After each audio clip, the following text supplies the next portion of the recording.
What's going on, everybody? What's going on? What's up, everybody? Gotta get you guys on the phone. I'm gonna wait till some of you guys come in before I start talking and chatting it up with you.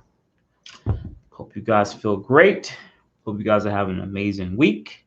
Hope everything is going good. As you guys come in, hit the like button. You guys already know what to do. Comment, shout out wherever you live, whatever state or country that you live in. Because I actually have some people who live overseas, which is pretty dope. Bear with me. All right. As everyone comes in, I hope you guys are having an amazing week. Hop into the chat. Comment what state you're from, or even city. You know, some of you guys like to shout out your cities and stuff. And good afternoon and good morning. Well, some people, I doubt any of you guys are really having a morning right now. I'm waiting till some of you guys sign in, and then we're gonna get at least 20 of you guys in, and we'll talk a little bit. But as you guys come in, say what's up, say what's going on. I hope you guys are feeling amazing on a Friday, 7 p.m. Eastern time. So it's probably like 4 o'clock Pacific time. Let's see how much I could get you guys in today. All right. Let's see. What's going on, Michael? What's going on? What's going on, Eric? All right. So I guess some of you guys are going to trickle in. It's a Friday, you know, so most of you guys are headed back from work or something like that. Or headed to work. Good. But if you guys have any questions, though, you already know what to do. Put the question down. I'm going to just start answering. Because you know how this usually gets started. It starts really slow. And before you know it, I have a bunch of questions and like 100 people watching. So, yeah, guys, I really appreciate y'all so much. I want to say thank you. I hope you guys had an amazing February. You know, happy late Valentine's. You know, as men, we have to take care of our women, and it is what it is. Hope you guys are taking care of your families. I hope you're just living your life, man. I hope you guys are finding work. I hope it's getting better and easier for you guys and in your daily life, and for the gals that watch too. Small percentage of women watch this channel, but I just hope that we continue to take care of our families, support our friends, and just moving on for the future. But anyways, as you guys come in, just comment from where, you know, good afternoon, what up, say what's up, what it is, say where you shout out from where you are, and you know, let's start talking. But if you guys have any questions, you already know. Let's start talking.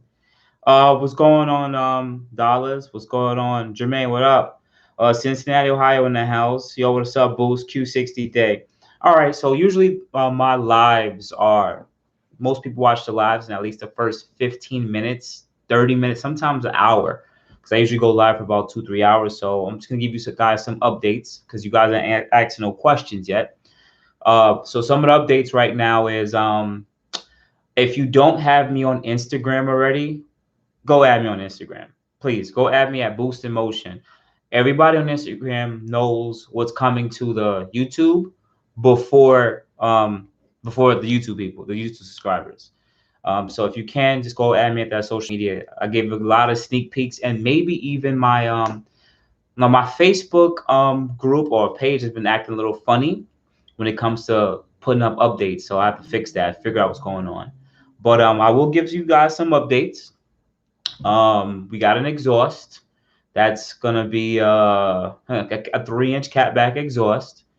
You guys are gonna like it, and it has a valve control. So if you can go to my IG, you'll see what exhaust I'm talking about. So I can't give the secrets over here, you know. Also, we're gonna have downpipes, and they're gonna be full 3-inch downpipes too. So our exhaust setup is gonna be magnificent. So I'm super excited about the exhaust. We also have some other parts we're going to be installing in the car, such as a solid transmission mount. We're going to be installing that too. So we're going to have to check out for that unboxing video. We're going to have a lot more unboxing videos in the next couple, 2 to 3 weeks, and some new install and new content with installing sound clips. So I'm super excited. I hope you guys I know you guys are going to be super stoked to see a lot of that. Also, my car is flash tuned, so I haven't started data logging yet, but you're going to start seeing some videos on data logging and the change from coming from a regular 3.0 T Sport with a Burger Tune and JB4 now to a fully tuned full bolt-on Q60. So you guys get to see the steps, and there's not really much steps, but I'm trying my best to be as transparent as I can with you guys, so you can see what are some of the things you got to do. You're gonna see who I'm tuned by and everything like that. So it's gonna take a little while. Just bear with me. You know, I have a day job just like you guys, so it's hard to find on your days off. You want to get a lot of the work done, and sometimes you got your regular day life. You know. Any other updates? You might see like 2 or 3 more videos with the Q50. The Q50 is gonna be going back next week, so you'll probably get some delayed videos on the Q50. Just talking about it, comparison video. So I'm gonna do a comparison video of the Q50 versus the Q60 in the sense of ownership and like living with the car, not like performance, because it doesn't make any sense. They're basically the same car. Probably gonna try to talk about looking for the second car now, because the Q50 is going away, and I really want a second car, so I'm really looking really hard now. And it's at any time in the next 2 to 4 weeks, I'm really trying to pull the trigger on a second car for the channel. And then you're gonna start seeing some other videos such as coilovers. Remember, I had some unboxing videos with the BMS inlets, you saw some other videos with the rear trunk spoiler, the front lip. A lot of that stuff is going to get stalled in the next couple of weeks too. So it's a slow progress, but it's going to come. It's going to start going, you know, rolling into it. So just like the lives, we start off a little slow, but once we gain that momentum, we're going to keep going. I'm in search for some wheels for the car. I'm very undecided on what wheels I want to get with the car, because I can just keep it safe and just keep the stock Red Sport wheels and just re-powder coat them. I could do that. I am considering doing that, but I would have to change the tire size. Guys already know the tires are worn, very worn. But Vroom definitely took care of me on that and gave me a reimbursement. So I'd rather take that money and put it towards wheels and tires, but we'll wait and see. My second option in wheels and tires would probably be GTR wheels. I really still like GTR wheels, and I had already 4 sets of GTR wheels in the past. I never got to install them on any of my cars. So this might be the car that would probably get them. If not, on the top end, I'll probably go with like some SSR wheels, Volks, or some ultra high performance, you know, race wheel. But we'll wait and see about that. Once the car is tuned, we have a lot of cars we have to do dig races against and a few road races, because it's the same type of content. A lot of people have been calling out the Q60, and I'm like, I'm 93 tuned, but you know, we'll wait and see. But once the car is full bolt-on, we're gonna start to see what our car stacks up versus the other stock or modified cars that's local in the New York City area. So you might see a couple of those videos. It won't be road race events like at From Mod to Fame. Maybe something, you know, in Mexico on, you know, an empty highway, you know, that might just have ghost cars or whatever. It might do a few, you know, night road races in Mexico. Nothing too crazy. I'm not trying to do anything dangerous, but just to give you guys some content and seeing how the car is running. All in all, there's a lot more I want to talk about, but I'd rather just get to the questions, and I just want to talk to you guys a bit. So, because I love answering you guys' questions. So if you guys can, just go add me at boostinmotion on IG. The IG people know everything before YouTube gets to know it. So let's go. Let's start talking about these questions. All right. Winners, what's going on, man? What's up, Gio? Oh, what's going on, Bob Fagan? What's going on, man? Robbie, what's up?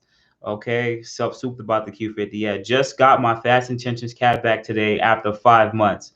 It's quieter than I thought. Yeah, Fast Intentions is pretty quiet, especially if you add some resonators to it.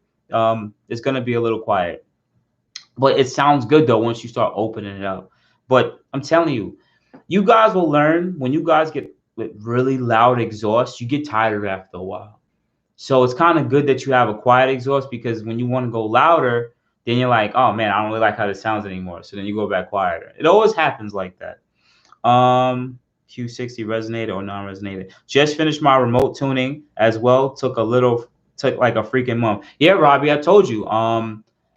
Yeah, that's how AMS is now. They take a little while now with their data logs back and forth.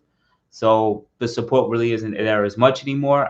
Listen, they remember that shop tunes from R8s to GTRs. You know, Q50s, Q60s on more on the low end. You know, good stuff. What's the second car, GOX? Well, right now I'm looking for a G37 coupe. That's just right. That's it for right now. There's really not much other cars that I want to keep the cars right around $10,000. I have looked into like Imprezas or WRXs. I looked at Evos, but those are $25,000-$30,000 now. 2-3 years ago, they weren't that expensive, so they're going up. They're gaining equity. I've been looking at other manual cars. I was even thinking about just getting a Maxima, like a 6-speed manual, like 2002 Maxima, just for the time being.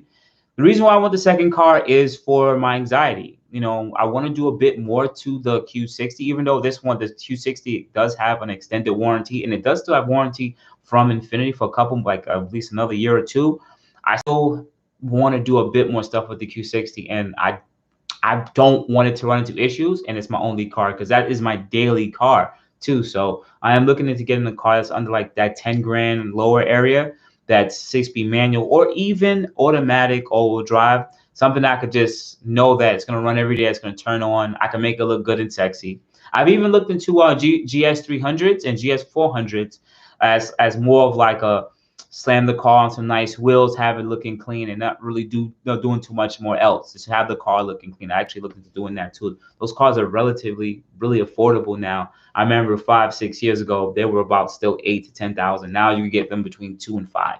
You know, but they're most of the bodies, because I live in Brooklyn, New York.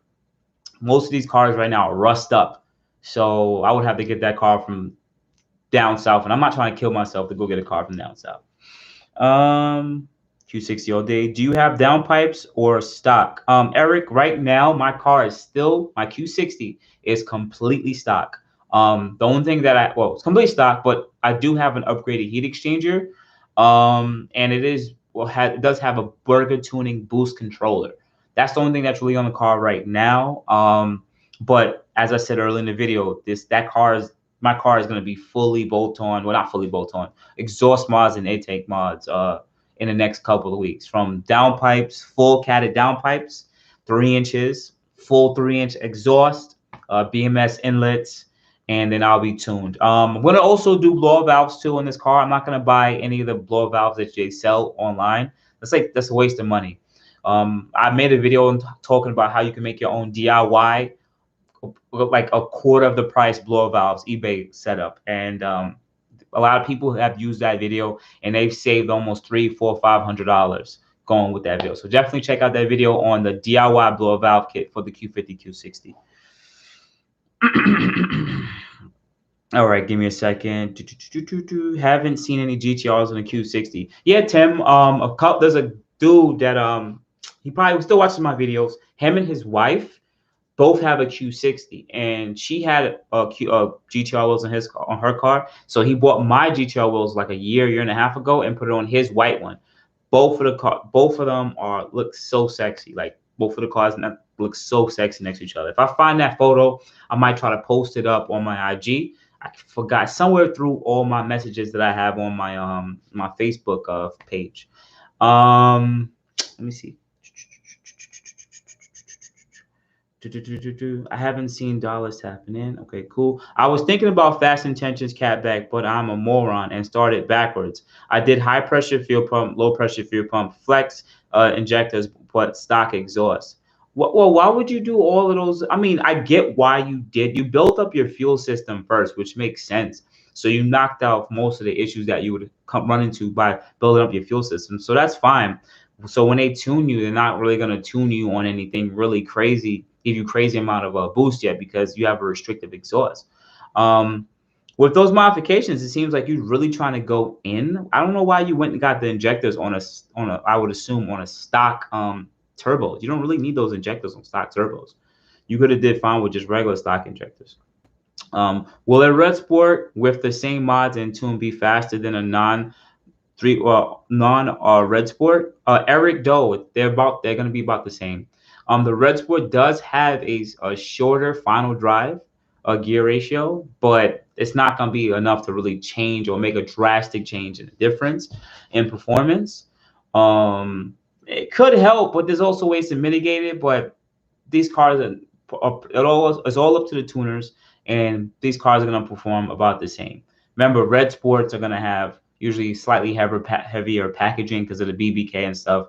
Non-red sports usually don't have BBK and a few other heavier components. So non-red sports usually little bit lighter. So but they're gonna perform the same, man. That's why I tell everybody when they want to come to this platform and they want to tune the car, look for a 3.0T Sport with the packaging, and look into yeah for the Q50 and the Q60. Well, but if you just get in the car stock and you're not doing anything too much, just get a red Sport. But if you know you want to go full balls to the wall, just get a 3.0T Sport.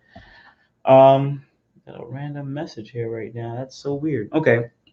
Bear with me, guys.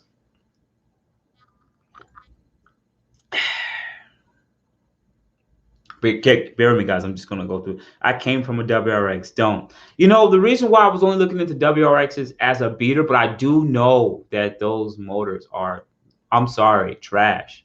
But I was only gonna get it for a short time being. So to sit there and say I owned it, maybe keep it for a month or two and sell it. Just so I can just try different content, just learn another platform, the ins and outs, and then get rid of it. Nothing to keep long term. But the reason why I do want to do the Infiniti G37 is because it's more relatable. You guys will watch that content. If I bought a 335 out tomorrow, no one's gonna watch this content. Hey Boost, what Infiniti trip about installing blow valves on our cars? They won't trip. They'll do the most of the warranty work. But if there ever is an extreme issue with the car, and it all depends on the dealer and the service person, they could be like, "Oh, we don't want to replace these turbos. He got blow valves." Remember, it's all up to the discretion of the dealer. How about a 350Z? I think there's plenty of 350Z channels on the tube. Also, on top of that, I'm not really a fan of the DE that much. I've had the DE in my Maxima, of course, but I'm not really a fan of it. I think that also the 350s look really dated. I like cars that really look good. Like I feel like those cars more of an enthusiast car, right around that STI Evo type of car. Like they look more of that, I'd say, boy racer. That's why I like the Infinitis, the G37s, the Q50s, because they just look more grown up to me. I could go get a G37, look really clean and nice, you know, and it still has the same performance as a 370Z, even though 370Z is lighter, you know. What's going on, Spider? Tim Manning, I honestly was thinking about doing that. What are BMS inlets? What do inlets do? The stock inlets are pretty much our turbos have an intake, the intake for it. The OEM intake is slightly restrictive. It has a lot of weird bends and modulations in it. So the BMS inlets are slightly wider, have a wider orifice, as you would call it, or opening. So it has more, as they say, it has a streamlined flow of air that comes from the intake system. It goes right into the turbo. Usually this allows for just better airflow into the turbo, and it can pretty much boost up your PSI properly. I'm sorry for using the wrong wording and phrasing, so don't wake me up, please. But they just know that it takes out your restrictive OEM inlet, and it just adds one that flows a bit better. It's not a full intake replacement, but it does change up the tubing. Someone's gonna probably write below on what it really does properly in words, so just bear with me. But that's the best way I can cascade what it actually does, and it's quite affordable. CarMax has G37 coupes all day, but they're all overpriced. Yes, Jermaine, they're all overpriced. They want like freaking $15,000 for an 09 G37 coupe. Get the hell out of here. It's because everyone keeps buying cars and not going anywhere. I don't understand why would you go buy a car and not go anywhere and not have a job. And people are just buying these things just because it's online. That's the funny thing. If most of these cars were at a dealership and you went to a dealership, like, all right, I don't like dealerships because I believe that the model of going to the dealer is completely a shitty freaking experience. It's always a freaking, like, why do I have to haggle somebody? It should be a set price, and that is it. Shouldn't be haggling, because I don't like the fact that I can go there and get screwed and someone else can go there and not get screwed, you know? But most of these cars, if they were on a dealership lot, most people wouldn't buy it because they would see it and be like, I don't really like it. Photos, you could always make it look better. How much money on gas do you pay per month for your Q50 boost? The Q50 Q60, well, I would say I don't usually fill the gas tank up, but if I say I pull the gas tank up, it's like 45, $50. I only drive about 15 miles a day, at the most. I would honestly say probably, I would say like 120 or less than that, because I don't do a lot of highway driving. It's mostly stop and go. And I don't really drive around a lot because of the pandemic, not a lot of things to do in New York City. So I've been just really chill. So I would say about $100. I'll say about $100 a month. So I blew up my first engine wow. This is my second engine. I have a full bolt-on 91 again. I have Ecutech first, then road race tuning, and started smoking a lot. I took it to Infiniti, who said the engine is gone. Wow, Carlos. Thoughts on what the reason could be? Well, you said it's a 2017 Q50. Remember, you're just telling me or some random dude on YouTube what's wrong with your car. I don't know who road race tuning is, so I don't know how they were tuning a car. But what I would honestly sit there and say is with these cars, um, it all depends on for a few things. You don't know if it's smoking from the engine or the turbo. Sometimes Infiniti just sits there and says it's the block, replace everything. If it's the turbos, usually it depends on the mileage on the turbos. But the best way I can honestly sit there and say it is your oil. I'm being honest with you. It is your oil. Most of these cars call for a 0-20. You're gonna run a 0-20 on a car that's making 500 to 550 pounds of torque. That's insane. That oil is super thin. And then most of you guys gotta understand this is not a race motor. So the more you beat on it, the hotter the oil temperatures get. When temperature gets really hot, oil pressure decreases. Why is that important? Most of you guys that are watching, because when oil pressure decreases, the oil doesn't get to all the moving metal components in the engine where it needs to go. And if it does that, guess what? The motor blows. Metal to metal touches each other, and seals start to leak. And then guess what? You start running into knock. These things happen. Also, it could be your tune. If your tune is not doing everything right, the car could have been detonating. You didn't know about it. That's honestly what I would really sit there and say. You got to pay attention to all of the temperatures of the fluids of the car, make sure it warms up well, and give it breaks between the runs. But outside of that, you shouldn't have two motors that go back to back, honestly. Thoughts? Okay. B tune or roll race box. Cool. Thanks. Boost, 350 a month for me. Okay. Carbon. Okay, cool. Respect. Boost, do you get worried about all blown VR30s and issues, or to you is that more of a maintenance luck kind of thing?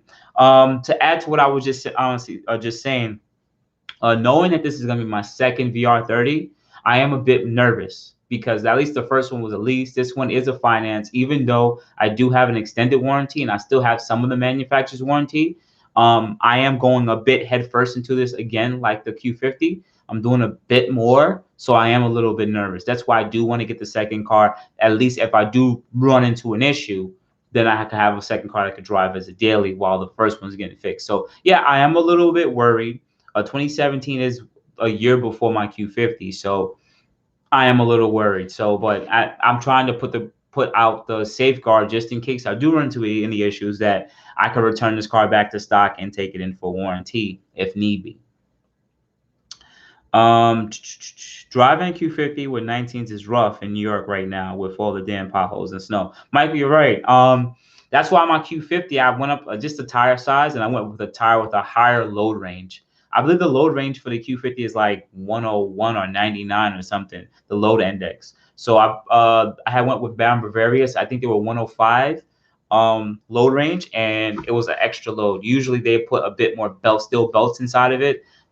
I'm not saying this is going to prevent you from blowing your tire out, but I had those wheels and those tires on my BARUM Bavarius, on my Well Sports for about 2 years and about 20,000 miles. I drove to Canada. I drove down south. I drove some to the Midwest. I drove everywhere on those wet sports. Those wet sports didn't have any bends, and those tires didn't have any bubbles or anything. I also pay attention to what I'm driving, but that's a lot of driving to not run into any bubbles, punctures, or blowouts. I love GTR wheels. Bob, what's going on? Hey, everybody, motivated me, sir. Do you have discount code for AAM?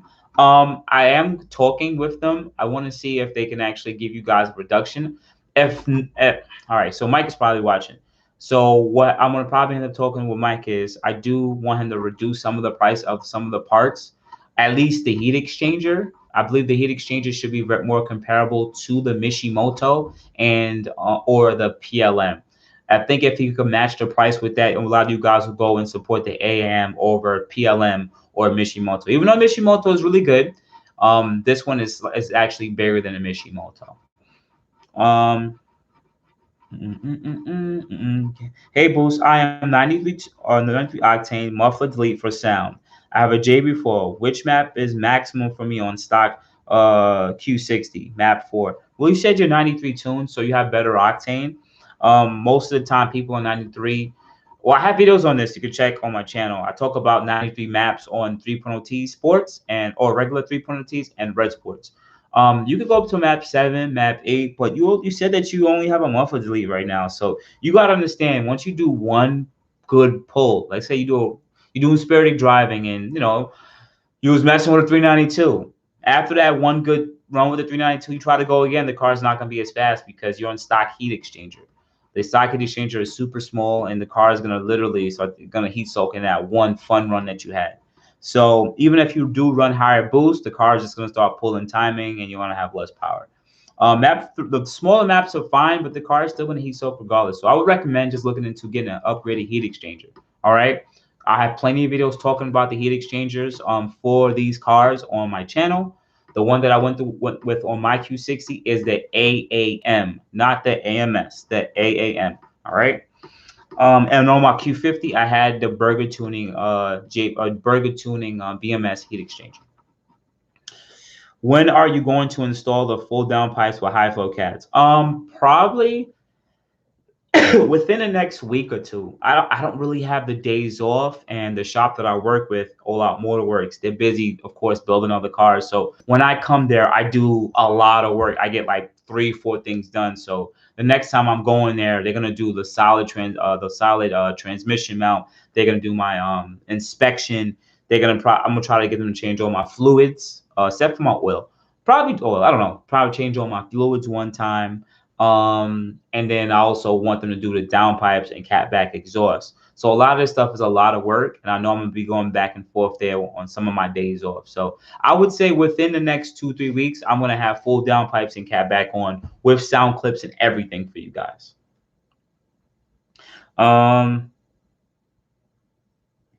Is there a bad year that I should avoid for the VR30? Eric, no.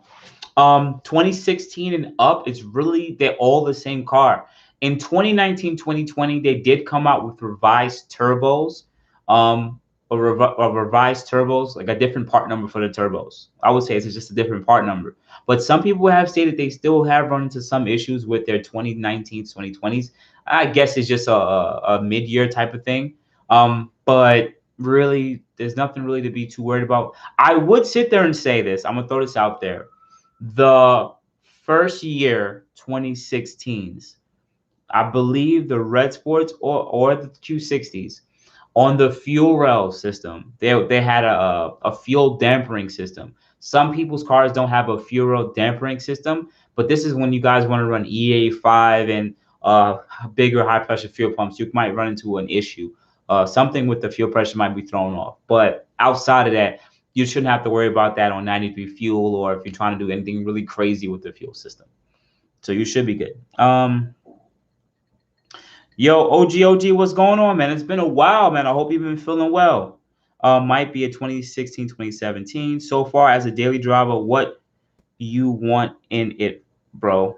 Wait, Jermaine, you said, wait, so far as a daily driver, what you want in it, bro? I mean, if you're asking me like as a daily driver, like what do I enjoy about the Q60? I'm a bit confused, Jermaine. If you do a remote tune, how many revisions do you think should be necessary? I understand every tuner is different, but what do you think the average should be? Eddie, honestly, what makes you feel comfortable? Usually the first revision is so they can start seeing how the car reacts to your modifications. The second revision is usually now when they start adding a bit more power, adjusting the boost, and then they want to see how it runs.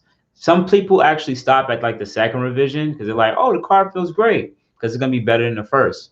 But honestly, I would say you as you drive the car, tell them what you don't like and what you do like. Some people's tuners, I believe you can adjust the pedal sensitivity. So some tuners make the pedal sensitivity so slow. So when you press on the gas, the car then like takes a little while to move. That's not really the car not taking off slow or anything like that. It's that they turn down the pedal sensitivity of the gas pedal. So I believe they can definitely adjust that and make the car feel a little bit more peppy and it's ready to go. And I do like that they have the ability to do that, doing that. Honestly, the revisions stop when there's no more knock. If you are having any knock episodes or pre-detonation, this is when timing is being pulled based on the pulls you're doing. Once you're not pulling any knock and ignition, the timing tables are looking nice and correct, the fuel system's correct. This is all up to your tuner. Then they'll sit there and say, listen, the car is running great. Are you satisfied? Right? Based on your experienced tuner, you might sit there and say, but I want more power. What else can you do? They might be like, you know what? Let's turn up the boost pressure. Let's say they got you on a 17-pound tune. They said, all right, let's put them to 18. They do an 18-pound tune. Then they go to 19. They do a 19-pound tune. Then they go to 20. They're like, all right, 20 is knock. The car isn't running as right. The fuel pressure is being affected. Then they might turn the boost down and say, listen, man, 18 was right around that sweet spot. Let's just stick there. Or they might just try to adjust the timing a little bit, but then that might add some detonation. It's really up to the tuner's discretion. And also on top of that, if they're experienced tuners and they've been tuning a lot of these cars, they know they really can't get much more off the car unless you made some kind of critical fuel system change. So like if you got a 93 tune and they're like, okay, cool, let's tune on E30. They know now they have to pretty much not really start brand new, but they already know they have to give you a complete new maps and they have to rework it to maximize the performance out of it. But to give you a clear number, I realize some people's revisions are between 3 to 5. All right. Boost, have you ever replaced the transmission fluid in any year of your Qs? Watch your videos, by the way. Shout out to that. The first one was the 2015. That's the only transmission fluid that was changed. The 2018, I never replaced the transmission fluid. I was going to, but the car is going back. This car is going to get the transmission fluid changed. It has about 45,000 miles on it. And I highly doubt the transmission fluid was changed in this car. Highly doubt. It does drive good, but I highly doubt it was changed. So you will see a video on the transmission fluid getting changed in this video. It's like any other 7-speed Infiniti. There's a drain plug at the bottom, let the fluid come out. Once you measure the amount of fluid that comes out, and then you pump the fluid back in. There's a specific type of mechanisms that you screw into the bottom, and you would have to pump the fluid back into the transmission. This doesn't get all the transmission fluid out. It's more of a drain fill because you still have some transmission fluid that's already, say, in the torque converter area and or that are in the lines to the transmission cooler and heater by the radiator. So, but it gets about, I think it gets about almost 80% of the fluid by doing it this way. I'm coming from a 240SX world. I put the Walboro intake fuel pump. It was super easy. Does the Q50 intake pump install pretty easy? I've never installed the intake fuel pump for this Q50 Q60 yet, so I do not know. I watched videos on it. It doesn't look too crazy. And AMS made AMS directions for the intake pump is really simple. So if I ever choose to do it, it looks like it wouldn't be too hard of a task for me to take on. But from what I was told, you have to be careful taking the intake pump out because the edge of the fuel tank opening is very sharp and you can cut it really easy. A lot of people end up cutting that little fuel holes and that affects your fuel pressure. So be very careful when taking that fuel pump out. Thoughts on a 2016, excuse me, thoughts on a 2017 Q60 as your first car? Well, money main flex, because that is a great first car for somebody. Like my first car was a 1987 Mazda MPV, and I got that car, and I was driving that car in like 2007. So just imagine that car was like 20 years old, blowing oil out the back and everything. But it's perfectly fine if you like a coupe. The Q60 is one of the best looking coupes out here. If it's your first car, I know that you don't really have, I'm not trying to play, but you probably don't got as much responsibilities if your new car is a 2017 Q60. So, I mean, it's a great car. Just get a car for its purpose. Just remember that. If you know you're going to have a family, or if you're going to have 3 or 4 people in your car often, don't get a two-door unless you just don't want people in your car. There's also other cars out there, so look around the market, shop around, and shop for the best prices for you. Just that, I would always recommend that. It's all about your money. Don't worry about what anybody else is trying to flex on. Get what you can afford and flex with that.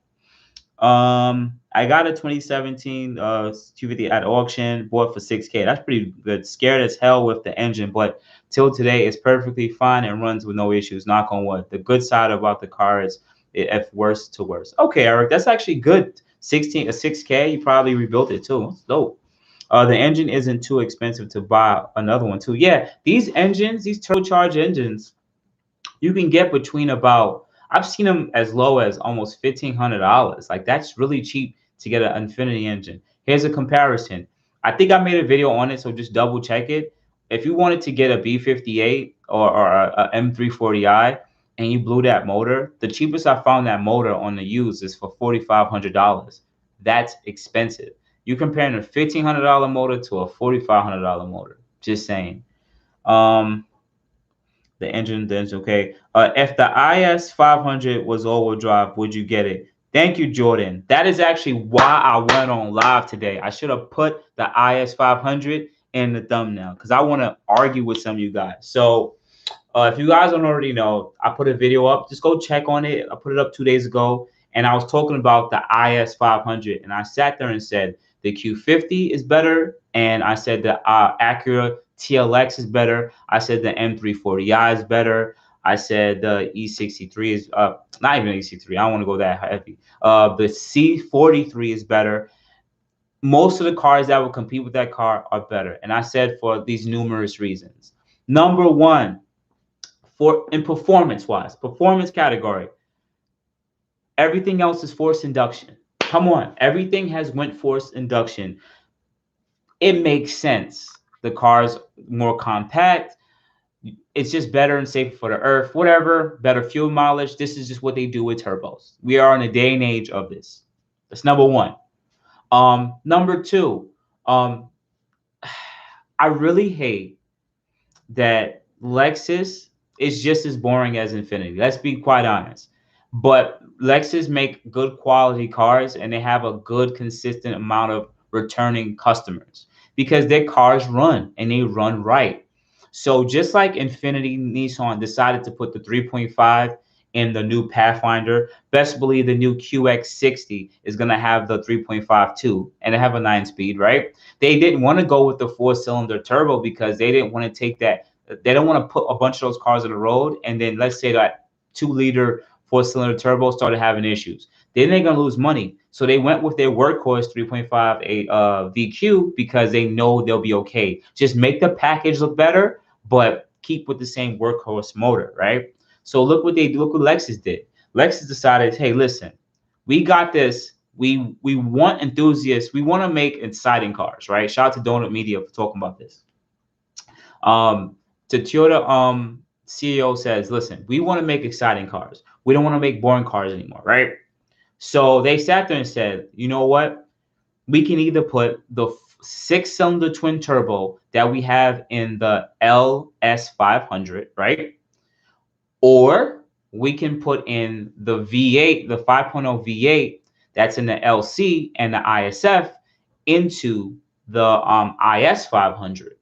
And then that's exactly what they did. Now, I do shout out and respect Lexus for doing this because think about it like this. They didn't give you an ISF. They just gave you a V8 option, F Sport.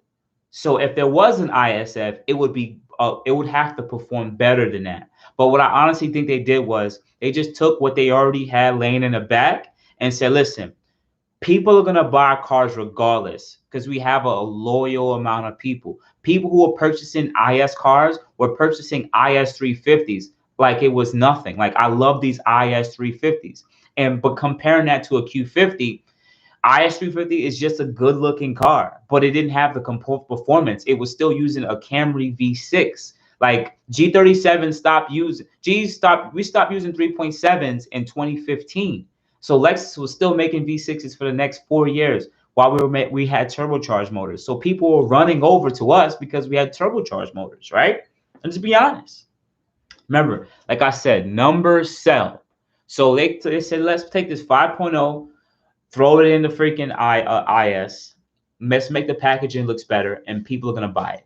So your question was, right? You asked me if they made it all-wheel drive, would I consider it? Gordon.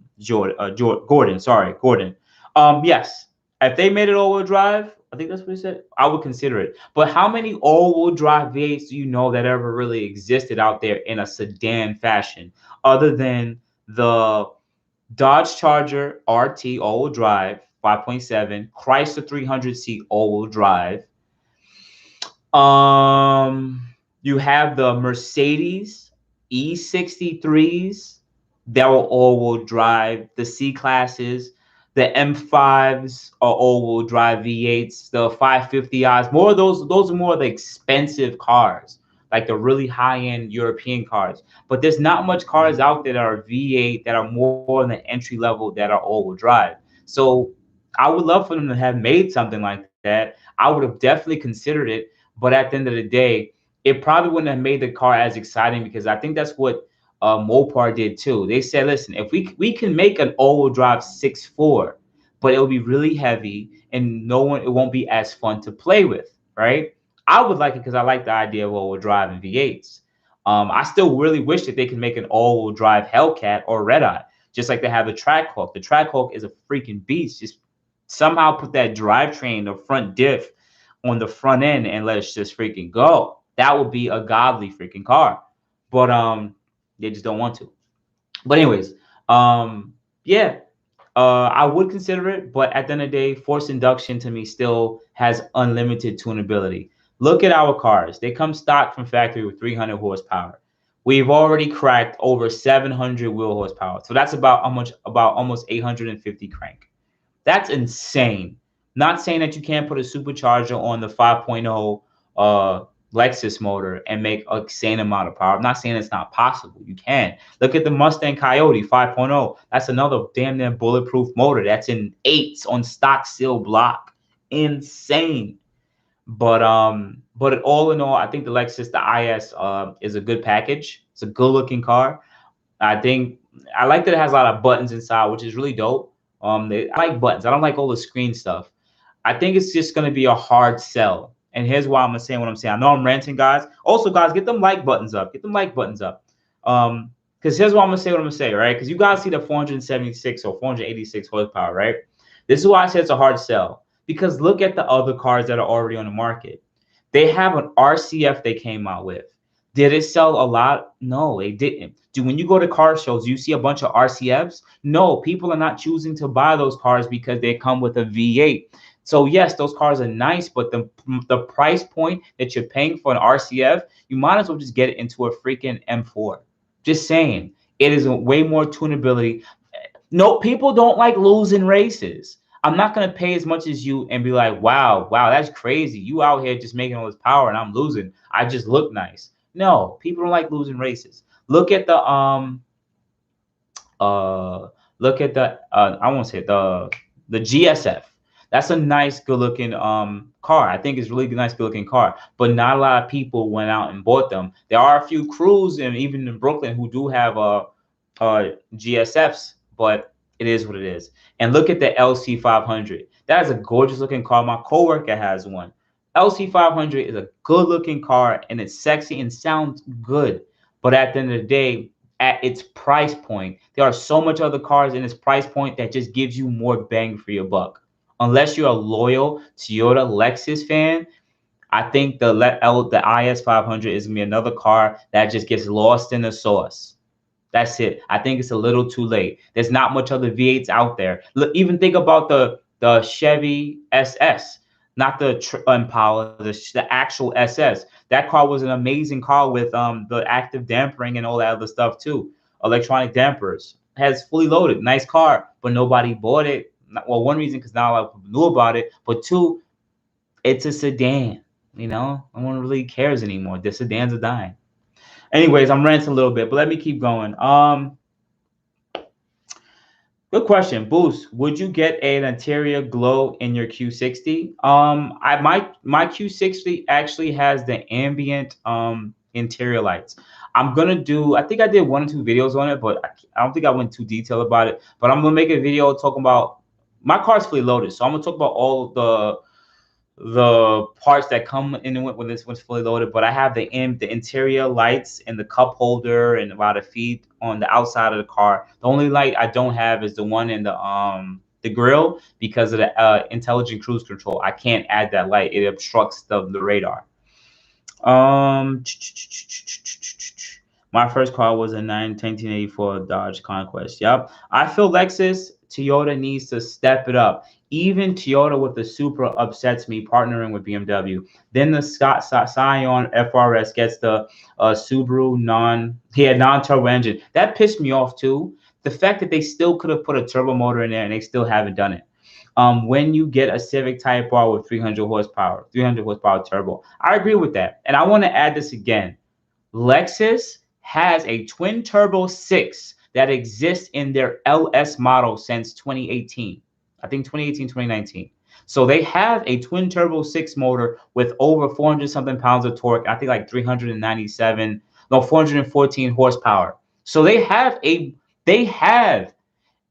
engine that makes over 400 horsepower. They could have put into a freaking LS, whatever they want to call it, but they went with numbers. People are going to buy numbers, guys. You got to remember, you can have a 486 horsepower V8 IS 500. People are like, wow, that's so much more faster than a Red Sport, right? And then they could have made the twin turbo 6 with 414 horsepower and call it an IS 400. How much people are going to go and buy the V8? A lot of people, because they see the numbers, right? But the real car people are gonna be like, wait, I'm not gonna buy no freaking V. I'm just gonna get the V6 twin turbo because I could just do a simple boost controller and just blow the doors off the V8 all day. Like, and that's just a super simple boost controller. We still ain't talking about upgraded turbos or larger turbos, exhaust modifications, E85. There's so much things you can do with a turbo car.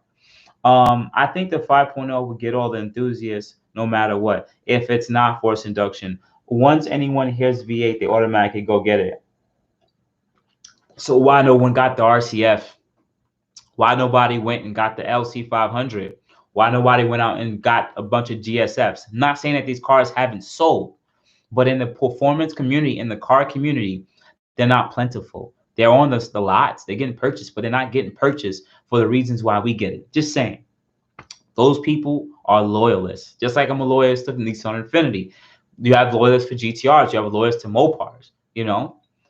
Kind of weird question, but I'm thinking about getting a white interior, but kind of skeptical because I feel my blue jeans will start to rub off on the seats and turn them blue. Do you know? Yes, Eric, it will. If you have any blue dye on those seats, they will soak it up. Even regular dirt rubbing on those areas after a while will change the color. You literally would have to drive in that car with an all-white outfit on or some kind of outfit that doesn't have much dye in it, and that's it, period. I think those white interiors are more for retirees that's just going to be chilling, relaxing, you know, just hanging out, nothing too crazy. And that car is not something they drive on a daily. It's it. Or you drive that car on the weekend, and even then you can't be in there eating chocolate on a 90-degree day. That's all I'm saying. What's going on, Sotelo? Okay. Price point was issue on the RCF. I agree. If Lexus prices the IS 500 anywhere near 65, 70K, it won't sell. And that's the thing, Jordan. I think I took a screenshot on the group page. The IS 350 right now is about 42 to 45K. If you're putting a V8 in it with LSD. I think it has going to have LSD and some active dampering system for the suspension. You're going to add another 10 to 15K over the 350, which means it's going to be 55 to 60 to 65K. How much other cars can you really go and get for that price? Plenty of other cars. Eric, I have a gallery white interior and my iron blue. What exhaust system do you recommend for your 3.0 Lux? I was looking and thinking about ARC systems, but I don't know if it's worth the 2K. Ernesto, I'm gonna be honest with you. With CATBACK exhaust, I really don't have much recommendations for it because it's all up to the user. Some people, someone commented earlier saying that their fast intentions wasn't loud enough. You know, some people stated that exhaust is too loud. I recommend just listen to sound clips on YouTube on people's setups and just aim for that. But I just want you to know when it comes to CATBACK exhaust, majority of them are very similar in design. They're just made with different names. And that's really it. No exhaust is really going to have much of a huge advantage over other exhausts. I just want to put that out there. Just pick your poison based on your ears and your wallet. Lexus, that is a VA in class. Thanks for super easy. Okay, super easy. Okay, cool. I swear I wear jeans all the time and haven't had a problem. The white interior takes it to the next level. IS500 will be picked up on the used market years down the road. All of the old IS are bought up and high mileage prices. Well, but yo, listen, winner, that's the problem. People need to stop comparing the ISF to the IS500. They're not the same car.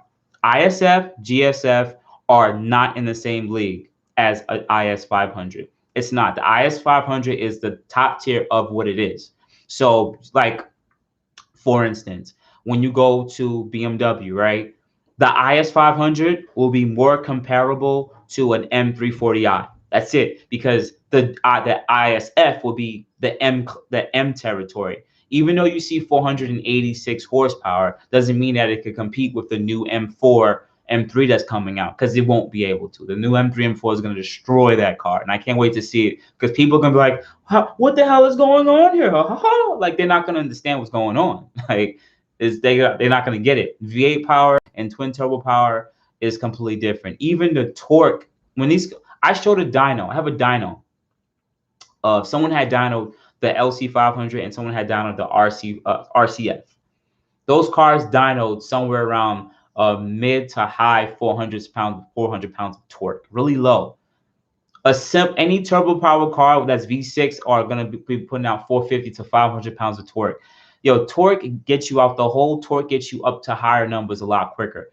Torque is a lot different. To me, torque really gets you out the hole and gets you going. Horsepower is dope and all. It makes sense, but without torque, you don't have that instant shove. Heat exchangers are in the coolers. Heat exchangers are all right. Heat exchanger is pretty much all right. So intercoolers are pretty much where you have a transfer of air to water or air to air. That's what an intercooler is. It just pretty much condenses or cools the air charge of the turbos. Heat exchangers, technically, an intercooler is a heat exchanger because heat is being exchanged.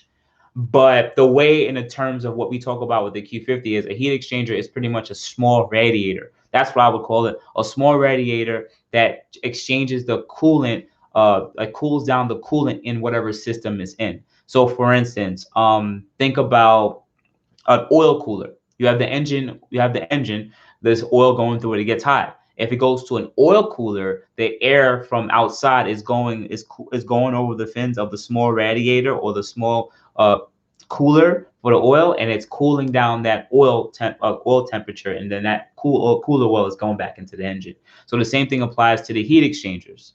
The intercoolers are water to air intercoolers, and that boost pressure goes through it and it cools it down because compressed air is hot. But that coolant heats up, so you need a small radiator to exchange that hotter coolant for cooler coolant, and that's how it's rotated. You lost audio. Oh man, I'm sorry. No, audio's fine. Okay, so I don't know. Maybe it's my phone. I don't know. It might be weird like that. Get the mics up, guys. Appreciate it. 2017 Q60 looks like a GTR to me. Not really. The ARC exhaust is really good. I have full exhaust on full bolt-on tune along with full downpipes.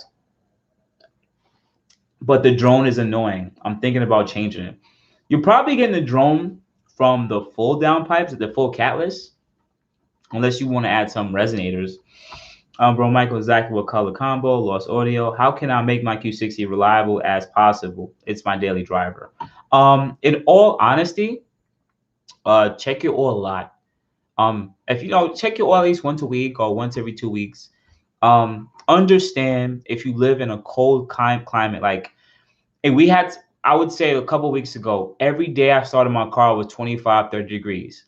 Your oil doesn't get warm until at least a good 15 minutes, 20 minutes of the car running. So that means you're getting on the car in 5 minutes. The oil temperature is around 60 Fahrenheit. That oil isn't lubricating all the precious metals inside your motor. So if you keep doing that with the hard starts, it could really mess up your motor. Majority of the wear and tear that happens to any engine, not ours, but any engine, is within the first 2 minutes of startups because all the oil hasn't lubricated all the metal components. So that's what you need to take care of the most. There are oil substitutes out there that you can add to your engine oil that can reduce a lot of that wear and tear on the startups. I can't remember the companies. Maybe I'll look into doing something like that and talking about that on the channel and using one of those products. I actually should start doing it now. So I'll look into that. Definitely look into that. But there are oil substitutes that can help in adding a bit more protection. I remember Lucas like that, but I don't know about using Lucas and stuff on a turbocharged motor. I did that on my NA cars. I don't know. I don't fully feel comfortable using that on my turbocharged motors. Okay. Heat exchanger worth it if you daily drive? If you're gonna do any spirited driving, yes. Even if your car is stock, yeah, your car will heat soak pretty quickly. You will notice the dwindling performance. But if you're just chilling, if you really just be cruising, minding your business, like just chilling, don't change anything. You know, you could even do a JB4 and call it a day. Just understand, if you're trying to do any spirited driving and you want consistent performance, you need to get a heat exchanger. What's up, Boost? Just drove a Q60 for the first time. Definitely my next car. It's a good, decent car. You know, there are other nicer cars out there though, but it's a good, decent car. I have gotten so many compliments about that interior. It brightens up the interior. And the diamond stitching looks really nice. Yeah, the white leather interior is really nice on black. Like, it is super dope on black, especially if you have like a red Q60. Oh yeah, it stands out. Or I think it's better with red than blue. Or I've seen it with white on white. Oof, white seats with the white car. It's nice. If you want to really have a show car, like if you're gonna have a show Q60, I think having the white seats is probably cheaper than getting custom seats. Like, get the white seats over the red; they'll definitely stand out. Eric, 2019 with carbon fiber also. Michael, okay. Oh wait, I don't want to miss any questions here. Don't beat me up, guys. Boost, I have a first version of the AMS heat exchanger. Do you think it's worth getting the newer version? I don't believe in spending money twice. I'm being honest. I don't believe in spending money twice when it comes to this. The reason why I'm saying that is this. You spent $800 already on that heat exchanger, right? Now you're gonna go out and spend another $250 on a heat exchanger that is a larger size. All right, it's gonna have more cooling capacity. You don't have to get retuned for it because it doesn't really make sense. So to me, it's like, why? Why are you spending the extra? No disrespect to you, to anybody watching. Why spend the extra money for what? Just because you add more coolant to the system? I would rather you go out and buy. I would rather, if you wanted to. This is some of your options. You go out and you buy the fender tank that adds about 1.6 gallons of coolant to your system. That is about $350 to $400. And now you add a lot more coolant to your system. I don't see the sense in doing that. I mean, yes, you can sell the heat exchanger for what, maybe $500, $450 to somebody else, but you're still spending that extra money, spending money in installing, paying someone to install it. Let's just install it yourself, which is a good way to save money. But you're not really, I don't see the sense in doing that. I believe if anyone wants to get that heat exchanger now, it's two people. There are two sets of people. Someone who's coming to this platform the first time and they want to buy the biggest and best, one. And two, the real hard knocks people, the people who already have the fender tank, they already have the expansion tanks, and they already got the MSC exchange. So they says, you know what, I'm going to get rid of that and get the bigger one. So if you find yourself to be one of those people, it's perfectly fine. But in my honest opinion, I don't see the sense in doing it. I'd rather just go buy the fender tank.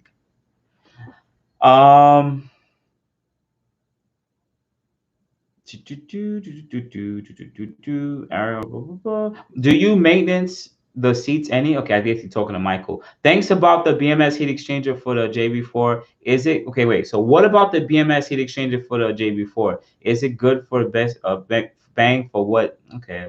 Okay, I know what you mean.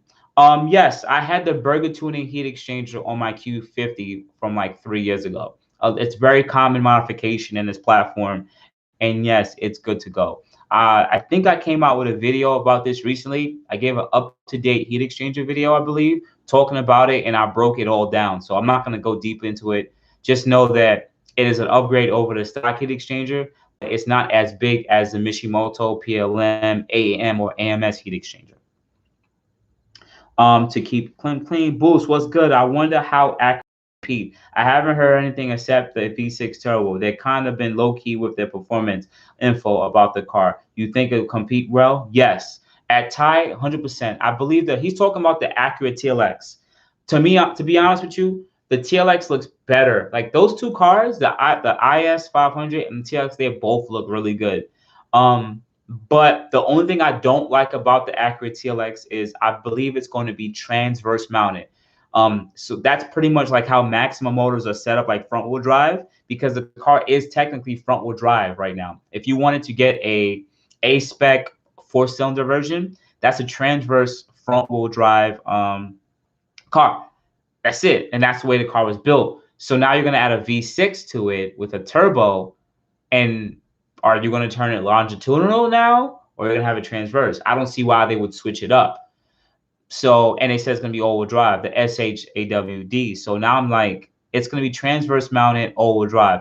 Cars that are like that are the older Audis that are transverse mounted with a 4-cylinder turbo, and those cars have horrible understeer, even though they stated they took this car to the track and all of that. So we'll see how this Type S is, but to me, I honestly believe if they do this, if it is transverse mounted, right, which is so, I don't like it, but it's okay. It's not a true performance car. But if they make it a hot V, single turbo hot V, will be pretty dope. Because that means that single turbo hot V means that the exhaust ports from each cylinder is in the V itself. I think that's dope. Because usually most turbo cars have the turbos on the side of the motor and the exhaust comes out the side. But when they have it hot V, that means all those cylinders are going right into the middle. They're keeping the heat there. And it's going to have quicker spool on that one turbo. So I can see that car being pretty freaking quick. And it'll probably be a lot easier to change out that turbo and upgrade it. So if they design that architecture good, that car could be freaking fast if it has really good internals. So I'm super stoked to see what they do with that car. And I saw a couple of people driving around Brooklyn with the blue one lowered already with the A-Spec though, not the Type S, but the A-Spec, and it looks really good. So I know the Type S with a faster motor with V6 and a single turbo are going to be dope. And best believe when I get a chance, when some of these dealers get these cars in the dealership, I'm going to the dealership to record. And of course I'll ask them, but I want to get some of this stuff on video, just talking about it, good comparison. I bought some conditioner and haven't used it because I'm lazy and the seats. Okay, yeah, talking to each other. Honda needs to release a new 2K. Well, they're not gonna add a new S2K. They're not gonna do that. What platform would that really be? What do they have right now? They don't really have anything. Look what Honda did with the NXX. They completely made an amazing car that no one bought. it's like it was a flop to me. They messed up. But think about it. Like, they messed up. No, there's nothing that they. I would want them to make it, but they would have to revise the chassis. But I think Honda knows that trying to make a two-door coupe right now will be very hard to compete with the cars that are already out right now. They would have to be more. They would have to make a car that will be in the territory of competing up with the new Z, the new Supra, and those type of cars are right around that area. But even though the Honda S2000 is still even smaller than those cars, so I don't even know if it will be even in a category with any other real cars out there that are on the market, because I don't think there's much cars with that size, unless they make the Honda S2000 close to the size of the Z car and the Supra. But that would be dope. I would love to do it because I would love to see it, because what they would do is that's a good statement. I like that. If they did make a new Honda S2000, they would use the motor that's in the Type R. It would be transverse mounted. They would use a 6-speed manual, I would assume, hopefully, or develop some transmission. I don't know what transmissions they really have. I know they mostly use CVT transmissions in most of their cars. So I don't know what automatic transmissions they have right now that are longitudinal mounted. But whatever transmission they develop that's automatic, yeah. And I think people would get it. You know, that 2.5 or 2.4 liter motor from in Type R's is a pretty stout motor, pretty good. And to see it in that car in a lightweight chassis will do really good. They would have to make it cheaper than the Z2. I'm an old dude. My friend has a 66 Chevelle. Those cars are nice with white vinyl. If I can get a black interior with white leather, oof. Eric, I wear blue jeans. Okay, cool. Thanks, man. I've only found one for sale. Okay, cool. Come. Hey, Boots, have you heard any feedback on the NVIDIA Gemini CATBACK? Not looking for anything too loud and heard. Jacob, on my channel, when people usually ask me about CATBACKs that are quiet, NVIDIA is one of the top exhausts out there that are relatively quiet. I do recommend NVIDIA if you want a quiet exhaust, full CATBACK exhaust. So I do recommend it. Definitely check out other people's YouTubes. They started the car up, and it's really quiet exhaust. I've heard it in person. Should be dope. I live in New York and was able to locate 3 out of state with the. Okay, cool. They should make a 4-door compact sedan Type S with all-wheel drive with the Type R engine. Well, I think they already do. I believe that the one that's out right now. Pardon me, guys. I apologize if I'm saying the wrong word. Wrong information. I believe they already make the SHAWD in the motor that's in the Type S right now. That 4-cylinder one is the same motor that's in the Type R. So if you want a Type R, but not in a Type R, you can get an Acura TLX right now, A-Spec, the 4-cylinder one. I swear they made it all-wheel drive. I could be wrong. Double check me going to Acura site, but I do know it's front-wheel drive first, and I believe it's an all-wheel drive option. Just correct me if I'm wrong, all right? So don't beat me up, guys. Honda has a 10-speed right now. So if they do have a 10-speed, I would put longitudinal mounted 10-speed. You sure they don't have a 10-speed transverse mounted transmission? But they could probably get it done in a longitudinal mounted anyway. So yeah, I'm in Texas, so a little range out here. Okay, I got a red sport in Infiniti, Colorado Springs right now. I'm beefing with them. I'm hearing suspension noises over road cracks and small bumps. The pre-owned manager is a piece of shit.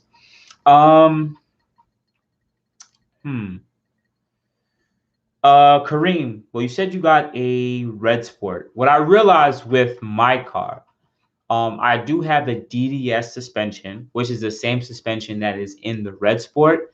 I realize if it's in Sport Plus mode, I do hear a little bit more noises or feedback from it because of the sport suspension.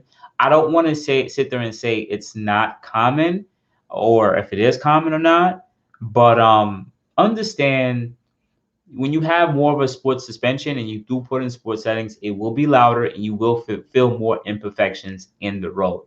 If you want a car that you're not going to get any feedback from the ground, you should definitely get a more high-end Mercedes or a Mercedes or even a Lexus. Those cars don't really give you much feedback through the suspension. So I'm not sitting there saying that the car may not have issues, But what I'm saying is, if you do have a higher mileage on the stock struts, if you have 40, 50, 60K on those red sport struts, might be time for them to need to get changed out. If not, this just might be pretty common for the car. So don't beat me up. I'm just some random dude on YouTube. My word isn't gold. All right. Does your Q60 have DDS? I already answered that. Yes, DDS. Yes, it does. Boost, what's up? What's going on, Curry? Haven't heard you from a while, man. I hope you're doing great, man. Hey, Boost, any feedback on the BMS inlets?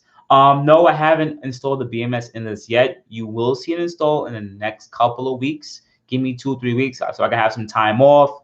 My days off, I'm all scattered. The weather was super cold in the last month and a half. So I literally didn't do anything with the car. Like literally, that's it. I like to turn my own wrench when I can, but the weather was super cold, and to find the time to go to my boy's shop just takes too long. So I don't really have any feedback now, but from all the performance groups that I am in, BMS inlets are recommended with dry panel filters compared to some other intakes out there. I'm not a tuner, so I'm not going to get into it. I'm gonna probably bring the tuner talk on stage at some point with it as like a collabo video talking about some of the performance components they recommend in gain and power. But the BMS inlets are recommended with stock air intakes and dry flow filters. Okay, but okay, blah, blah, blah. Okay, what's good, Boost? Yeah, I'm doing good, Albert. Appreciate that. Hope you're doing well too. Are you gonna leave your DDS light on when you swap coils? The light doesn't turn on, but what would happen is our car reads certain what is it called? Just know that all our cars have pinouts. Like just know they have modules. They have certain modules. So there wouldn't be any check engine lights or any lights for DDS. But if they ever scan the car, not for inspection, but like they ever scan the car to see if all the modules are working or whatever, that would come up as like an error code. Like, yeah, we're not reading the DDS. But yeah, I should be perfectly fine. What power do you think I can get up to with an Ecutech tune in my red sport? I have lower downpipes, catback exhaust, and intakes right now. Nezzy, I think you need to get a heat exchanger. If you want to get tuned, you already got those performance components, looking to get in a heat exchanger. I have a bunch of videos talking about heat exchangers from the different price points and everything. So definitely check out those videos about it.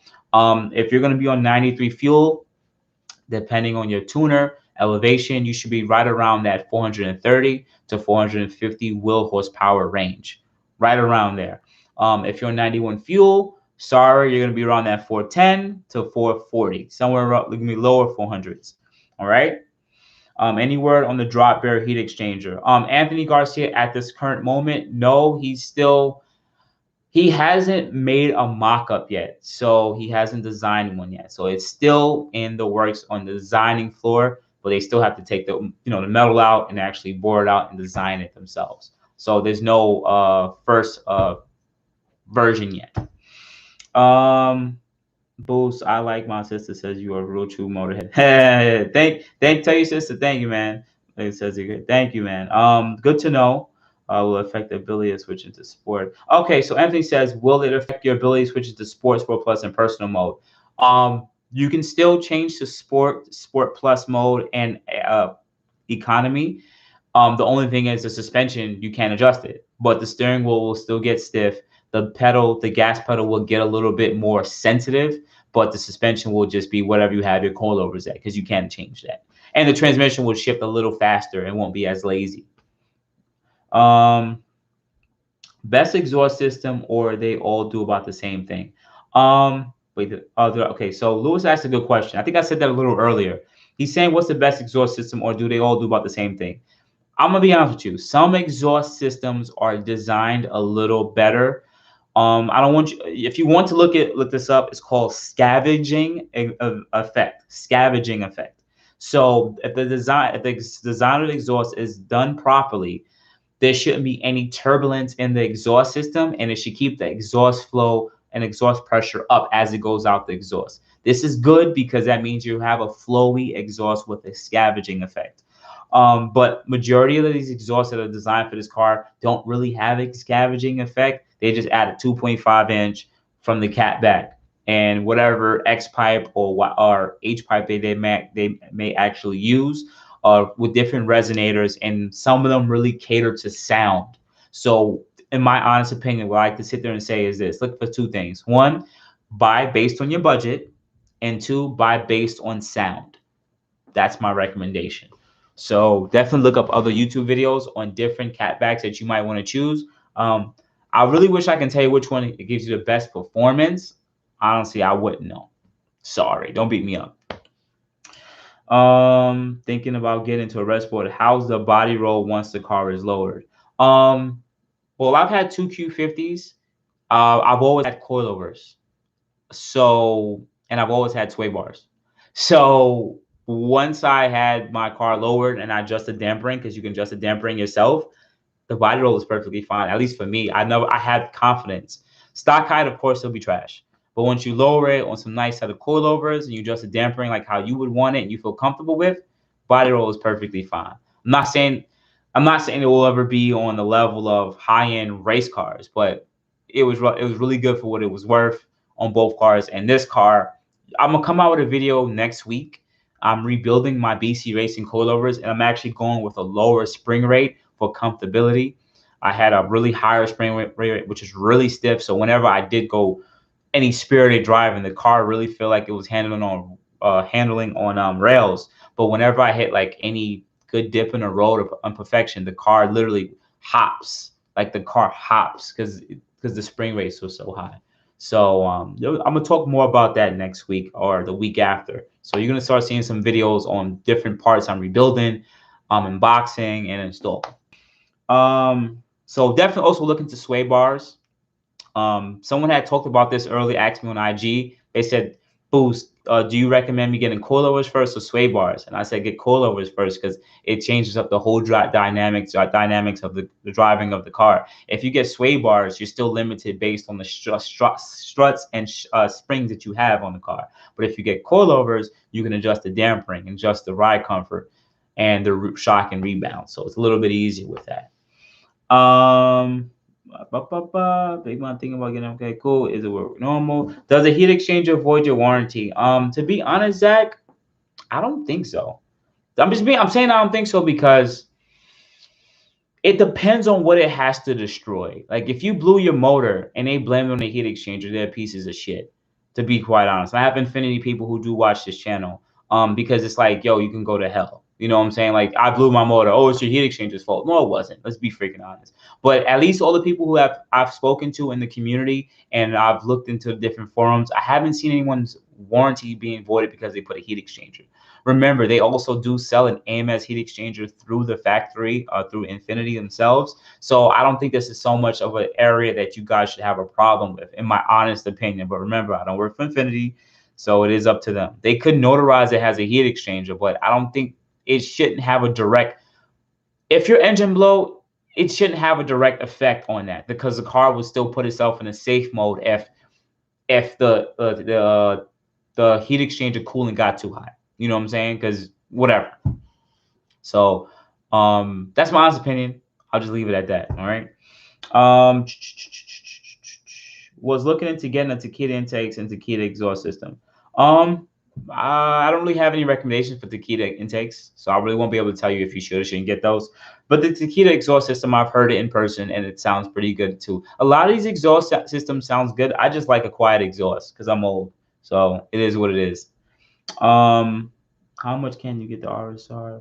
Yeah, Rsr Active Coilovers are expensive. They're like $2,100 or something like that. Oof, they're a lot of money. Yeah, there it goes. Oh God, throw money out the wall. I got a plug. I can get 30% off your for Takeda. So hit up Lewis, man. If you guys want to talk to each other, just put your emails in the comments so you guys can converse and stuff. And also be careful. Don't send any money through PayPal as a friend to anybody that you don't know. Always, because you guys do that. Don't do that, please. Yeah, I'm waiting for the price drop. Boost, I'm glad things went well with the map metrics. when the Q50 went down. I was wondering about mats and how you felt about them. Now that you got more mats for the Q60 for them, I will keep. Fatty, to be honest, this is my second set from them. The first set was perfectly fine. I really enjoyed them. I like the full coverage.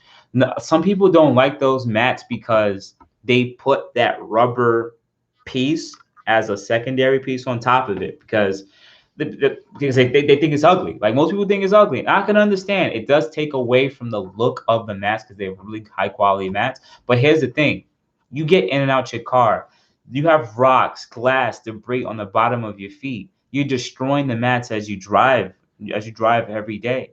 So the mats will wear and tear. When you added the detachable mat to it, that mat could be washed, cleaned, and everything. So because of that, it may look like, oh yeah, it's not as attractive because it takes away from the design of the mats. You have the longevity and length of the mats.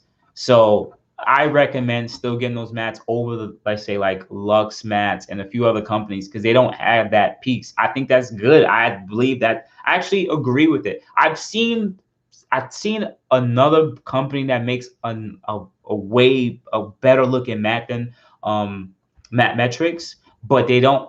That's it. My feet are gonna touch it and destroy it, and I don't want to do that. I'd rather buy something that has full coverage that could you can get the best bang for its buck and does have a warranty too. I forgot how long their warranty is, and also on top of that, that can withstand the test of my feet. It was snowing for like 2 or 3 weeks the last couple of weeks in New York. I had those mats. I got into those with my work boots. I get in those with my sneakers. The ice, the snow, the salt, all that stuff just started dripping all over that one detachable mat. All that salt was built up. Once it got nice outside, I just unclipped the mat, washed it with a hose and some water and some soap, shake it off, get the dirt, because remember it collects all the dust and dirt and stuff in those little fibers. And then I wiped the leather mat, whatever overspray or whatever touched the mat that was inside the car, cleaned that off. So some of the salt was on it. Put it back, it was perfectly fine. Boost, if you ever decide to flex, okay, do a flex high pressure fuel punch, will you go spool or AMS? Wait, I think I missed a question. Sorry, bear me. I missed a question. Okay, cool. All right, so blah blah blah blah. Okay, so Boost, how important is it for a catback to have a flex joint up front? I see some catbacks have them and some don't. Well, most catback exhaust systems I know do have a flex section on the YPIPE. Why is it important? Because your engine is going to twist whenever you're giving it gas or changing gears, the engine moves a lot. Even though it's sitting on the transmission mounts, there will be flex. So because the exhaust system sits on the hangers, you still need some kind of flex section in it, or the metal will be bending or flexing over and over and over. You don't want that. So that's why they put the flex section on that, because the exhaust system stays straight, but the whole motor and transmission, downpipes, turbos, they still stay in place, but they put those flexes there just so they can have a little bit of space to just flex a little bit. But it's important. I definitely think it's important. But in some of my old videos, you guys are gonna laugh, but on my 3.7s and my 3.5, with one of those flexes cracked, I just put it in straight pipe, and I didn't really have any issue. I think it's also because I didn't have much torque either, because it was a regular V6. But I did cut out those flex sections and put in straight pipe. I wouldn't recommend doing that with these cars because there's so much flex in the amount of torque in it. I don't want you guys to run into any other leaks on any other part of the exhaust system. That's my recommendation. Oh, shout out to someone who donated to the chat. I appreciate that. If you guys don't know, this was actually lit this whole time. So I'm just chilling, cooling on a Friday. So thank you, man. I appreciate. Thank you for the slice. But this is gonna be the shot. What I'm drinking today is just some Bacardi with pineapple lemonade. That's all I'm drinking. So I didn't want to tell you guys that. I don't want YouTube to be knowing all my business. All right. Thank you, man. I appreciate that. Thank you for donation in the chat. Boost, if you ever decide to do flex or high pressure fuel pump, will you go with spool or AMS? Well, if it was up to me, Eric, if I already have a AMS high pressure fuel pump, I purchased it about a year and some change ago from Enthusiast POV, and I also have a low pressure fuel pump that I purchased off of him too. But if I didn't have that as an option, I will go with Spool, because Spool offers you a full lifetime warranty. And usually, and from what I read based on their specs, both of their high pressure fuel pumps are cheaper and outperform the AMS high pressure fuel pumps that are on the market. Okay. All right. Will high end 20-inch wheels affect the performance a lot? I don't know how to answer that properly. I would sit there and say tires affect your performance more than the wheels. Yes, if you get a lighter weight wheel, you will feel a difference in drivability and how the car handles and how it feels. But tires are way more important than wheels. So yes, I would recommend getting a good set of tires. Or if you went with a really low profile tire on 20s, you're going to change up the ride comfort of the car and you may hate it and it may damage the wheel. Boost, are you going to have any cosmetics done to the car? Anthony, I have 2 videos I'll probably come out with already. Unboxing. Well, it was 1 video. I'm going to have a front lip and I'm going to have a rear diffuser, a rear trunk lid carbon fiber diffuser. I do want to get a rear diffuser, not carbon fiber though, with a third brake light. I would love to get that. And I don't know, maybe a vented hood, maybe a vented hood.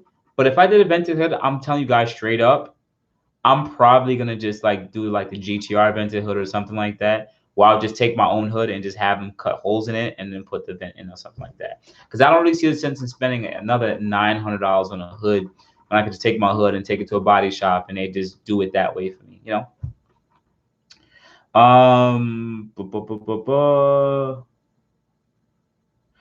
How wide are your 20s gonna be? Okay, cool. I have a staggered setup on 29, and I feel like a lot of power is soaked up turning those damn things. Yes, Anthony. If the wheels are heavy, you're gonna feel the change in drivability. What all around wheel size would you recommend? Okay, so Guard Tech Solution asks, what all-around wheel size setup would you recommend for a Q60 rear-wheel drive, sport rear-wheel drive? That's a very hard question for me to answer, because you guys got to understand. I really wish you guys could just sit there and say, give me this setup. Will the car be lowered or will the car be stock height? Because that's very important. If you guys all sat there and said lowered, I would automatically sit there and say, yeah, 10.5. You can go with a 40 offset up to a 25, maybe even 20 offset on a 255 up to a 285, 295 tire, right? So, but mostly everyone tries to do like the 10.5 on our cars. If your stock height, the offset needs to be right around that 55 to about 45, 40 offset at the most. If you're lowered on a Q60, you're going to need to have that right around that 35 to about 20 offset on a 10.5. Okay. Yeah, Eric already knows what I'm talking about. That's what I'm talking about. Figure 29. Ooh. What do you think about the 2.0T manual Accord? It's manual. That's pretty good. A lot of people don't drive manuals anymore, so that's good that they still make that option. The 2.0T is perfectly fine for a 4-cylinder turbo. It's not CVT connected to it, and I've seen them do at least low 300s to the wheels on 93 tune, so that's not bad.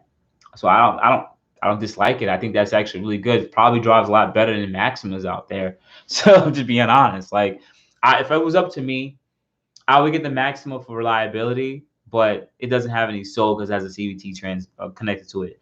But if I had to get a 2.0T Accord, and I believe, like someone said, it comes with a 10-speed automatic or a CVT, but let's say it comes with a 10-speed automatic and a 2.0T, I would probably get that over the Maxima because I know I can tune it, I can modify it, and have more fun with it. Compared to the Maxima, like it looks nice for what it is, but then it still has a CVT and it's a V6 with non-turbo. I changed the strut control arm on my G37, and I changed the sway bar links, and the sound was gone. Okay, cool. Boost could get Boost, could a 3.0T fit in a 2019 Maxima? Anything could be done with money. I don't know why you would want to put a 3.0T in a Maxima. It's just the way it sits. I don't know how the transmission will bolt up. It's a CVT. CVT transmissions are the way it is. I would rather you sit there and tell me you just want to do your own supercharged 3.5 or maybe single turbo Maxima. That would probably be a better option if you do want to get into it. I don't know how much people have done that on that the 8th gen Maximas that turbocharged or supercharged yet. I haven't been in that platform in quite a while. Kind of weird to see some of the flex joints on the YPIPE and some don't. So STILLEN Fast Intentions video doesn't, but the Rev9 do. Okay, I actually didn't notice that. Huh.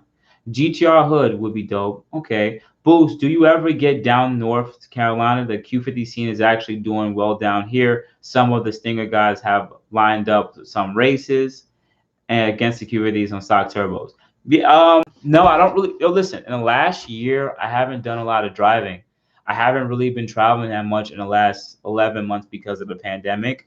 And I just really want to get back to like driving and going different places. And as the channel started getting bigger, I do want to meet as much people as I can now when I do go to these different cities. So that's why I just want this to be over already.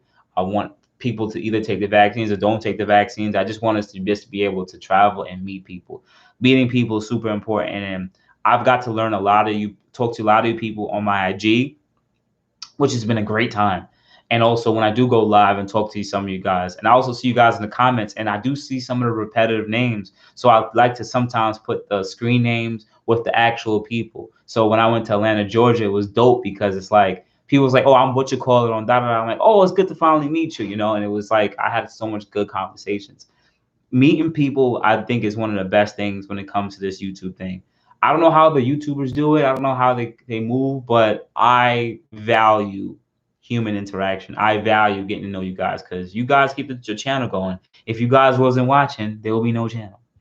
So I'm super appreciative. Thank you, youngster. I appreciate that. Thank you for the $10 super chat.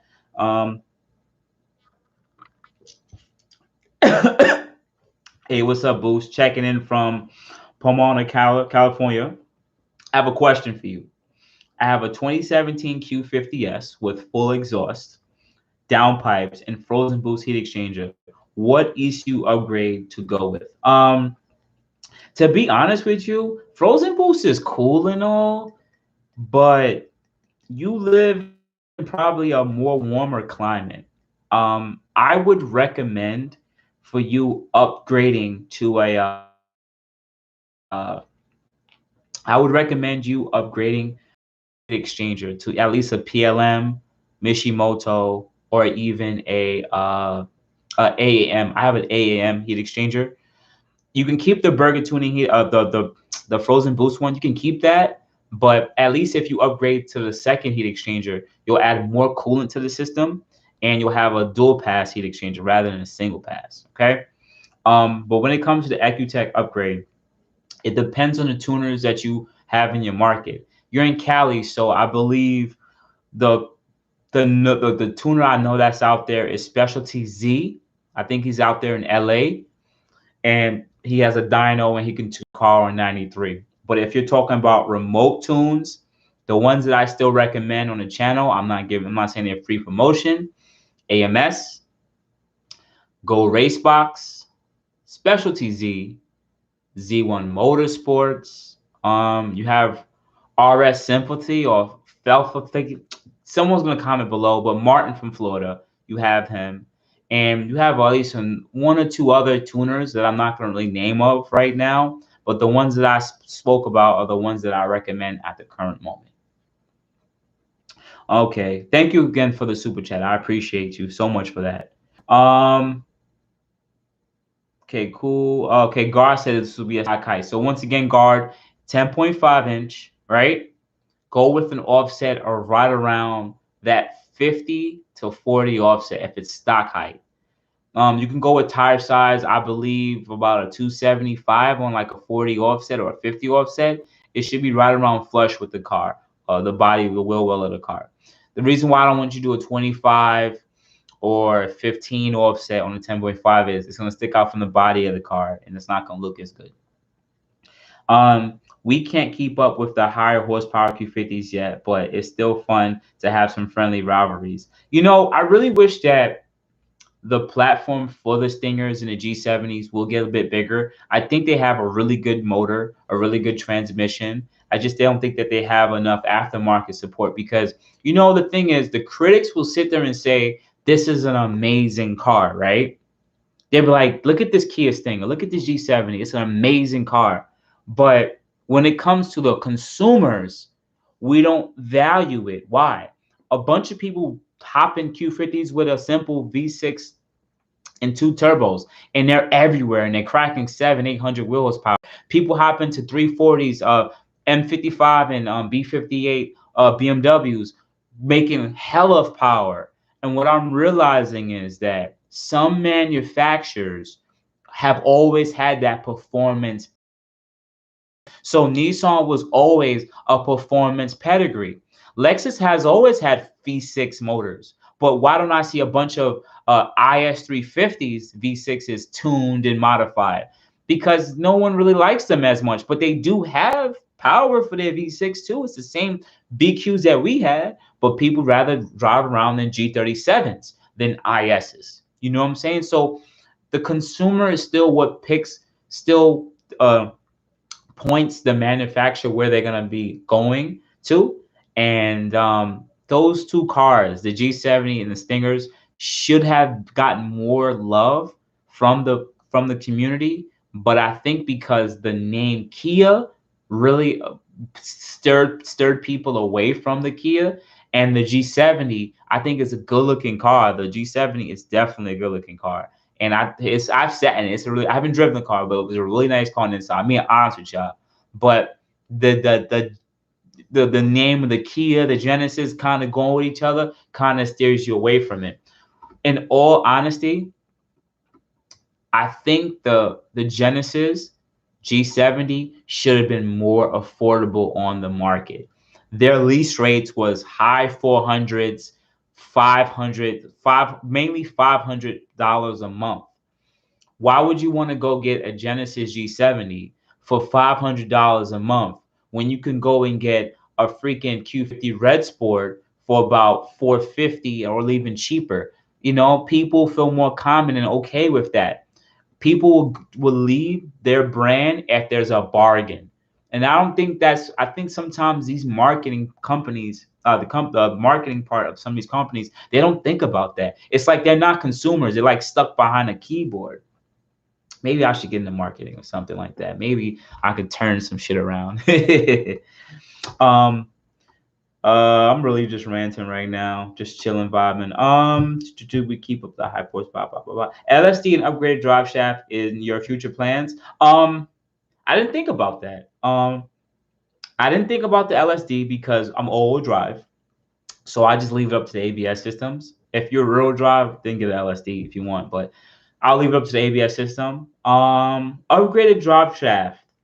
I didn't think about the upgraded drive shaft really much because it is still a $700-800 piece.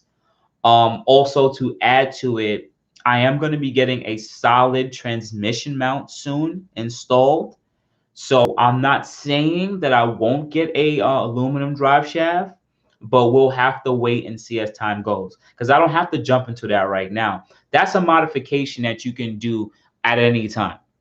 I can go get a tune E85 pure turbos right now and do all of that and just be like, oh, let me just go get a lightweight drive shaft. Oh, that's it. Like, it's not going to be a problem. I can just add that at any time. So I'd rather just add my money to other things right now, because I'm trying my best to budget everything properly, guys. So bear with me. But next week and the week after, we're going to have some unboxing videos on some new parts for the Q60. And I think it's going to be dope.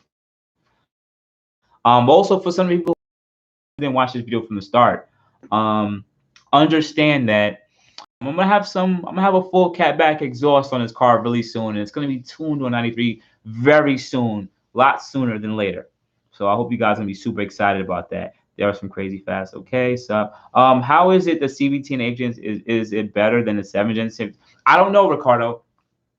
When it comes to the two CVTs from the 7th gen to the 8th gen Maxima, I don't know if anyone is better. I wouldn't know. Honestly, I can't even shoot in the dark with you. I'm sorry, man.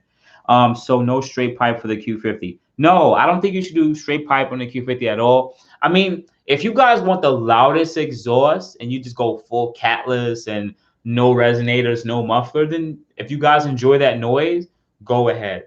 I personally am not really a fan of straight pipe VR30s and definitely not a fan of straight pipe VQs. Oh my God.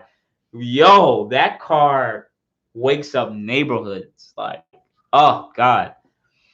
Whew. Is the water pump strong enough to move the coolant through the stacked heat exchangers? Anthony, to be quite honest with you, some people have, I'm saying some people have stated it should cause a reduction of coolant pressure. So when AMS had did their testing on the fender tank and their AMS heat exchanger with the one pump, they have stated that even though it had constant flow, the flow wasn't up to par, because when they added the second pump, the pressure of the coolant and at the speed of it, I would assume the speed of the coolant run through the system was a bit faster. So they stated going with two pumps would move the coolant around faster, and also the pressure was a bit higher, which is good, which is actually good. But most people have still stayed on the one coolant pump rather than the two, because at $500, it's an expensive piece for something that doesn't really yield much more power. I mean, I'm not ever going to sit there and play. If you want two coolant pumps on your car, go get it. It is what it is. Some people just want the best stuff. And I completely agree, because the Red Sport has it, the 3.0T, and all other ones should have had it. I completely agree. But some people rather just not, because they're like, I'm spending $500. I'm not really gaining much more power. I'm not going to a racetrack. I'm just hanging out with my boys on a Friday, Saturday night. We might do one or two pulls, but that's about it, you know? So they don't really see the sense to spend all that extra money for something that just doesn't add power. It's kind of like the same feeling of buying lower downpipes or buying full catless downpipes. It's like, yeah, you got the full catless for a bit more power, but you just spent like $700 more or $600 more for 5 to 10 wheel horsepower and more headaches and more busted knuckles and stuff, you know. But it all depends on what you really want out of your car. Wow, my computer, this is definitely lagging like crazy. So bear with me, guys. I'm just trying to move cooling through the stack. Do you have a stable ride? Okay, cool. I have a 2016 3.0T with Megan lower downpipes, 1320 YPIPE, Mark AXLEBACK, BMS heat exchanger, BMS intakes, BMS inlets. Going to get tuned in May. What am I missing? To be quite honest with you, what I don't like about your exhaust system is that you don't have a mid pipe there. You have a YPIPE and you have the AXLEBACK. Not saying that you do need to really change your mid pipe. It is, but it does go to a 2.5 inch, and then when it goes to those two resonators, it's about 1.75 or 2 inches wide, and then you have your AXLEBACK. That may take away for some of your high-end wheel horsepower. I don't really think much, because you still have lower downpipe and YPIPE. But I'm not saying go out and change that. But if you did want to change that as an option, I recommend the Rev 9 YPIPE and mid-pipe combo. They're the only company I know right now that sells you a combo of YPIPE and mid-pipe. Tanami does too, but I do like they have a YPIPE and mid-pipe combo. Your AXLEBACKs. Just make sure you add some resonators, because it may be a little loud, because you have you do have the Remark AXLEBACK, which is pretty much a muffler delete, so it might be loud. But if you're okay with the sound, leave it as is for now. What I would also recommend is looking into upgrading a heat exchanger. The BMS heat exchanger is fine. I'm saying it's okay. The BMS heat exchanger is okay, But what I realized is when it's really hot outside, you do want a bit more coolant. So another option, you can keep the BMS heat exchanger, either add the fender tank in the cooler system.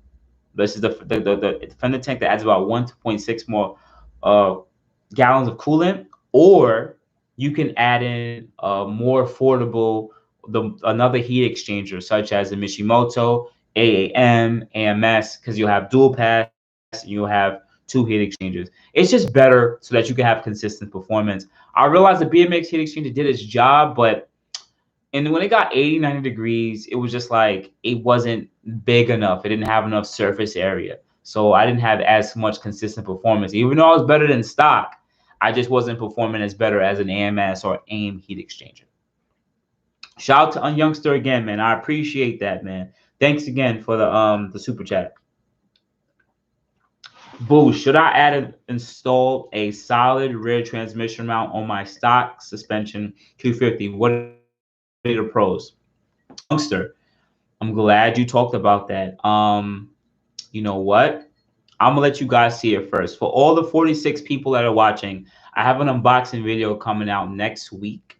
But because you guys are banging with me on a Friday night, don't go anywhere. I'm about to show you guys something.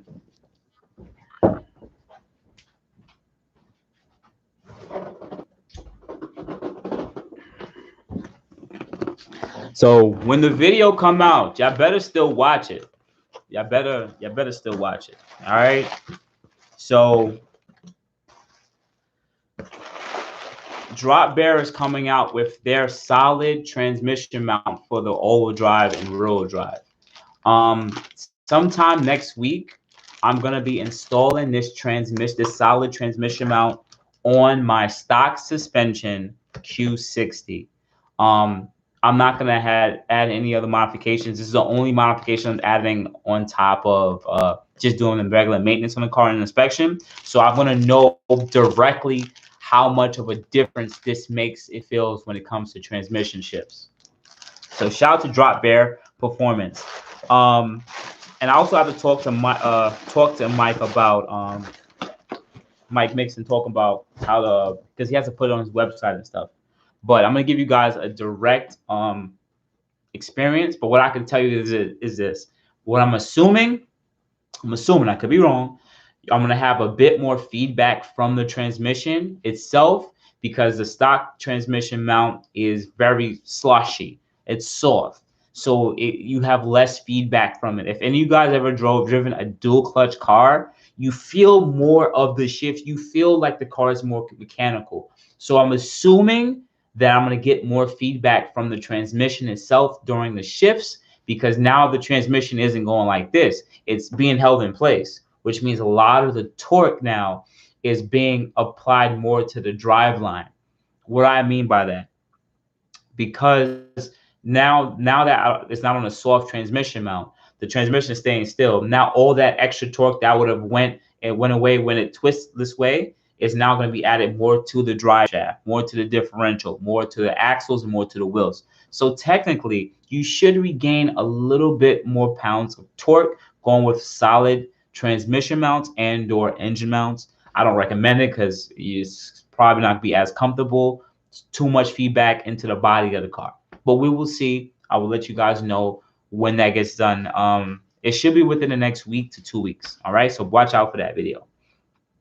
Thank you, man. I appreciate that super chat, bro. The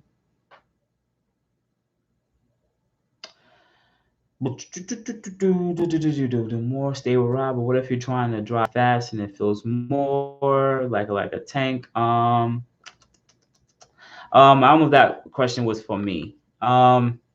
I have a 2016 3.0T. Okay, I already answered that. Where are the likes, guys? Oh, shout out to the likes. I don't even know what the likes is looking like right now. Yeah, I got likes matching. If any of you guys haven't hit the like button, just please hit that for me right now. I appreciate it. Okay, appreciate that very much. All right. You still getting the race box tune, Anthony? My car is actually already flash tuned by box. I haven't started my data logging yet because I haven't had the time. I don't have the space. I live in Brooklyn, New York. We don't have enough space to go and do pulls from 30 to 80. Usually when I data log this car, I don't do the 4th gear pulls because it's not enough room.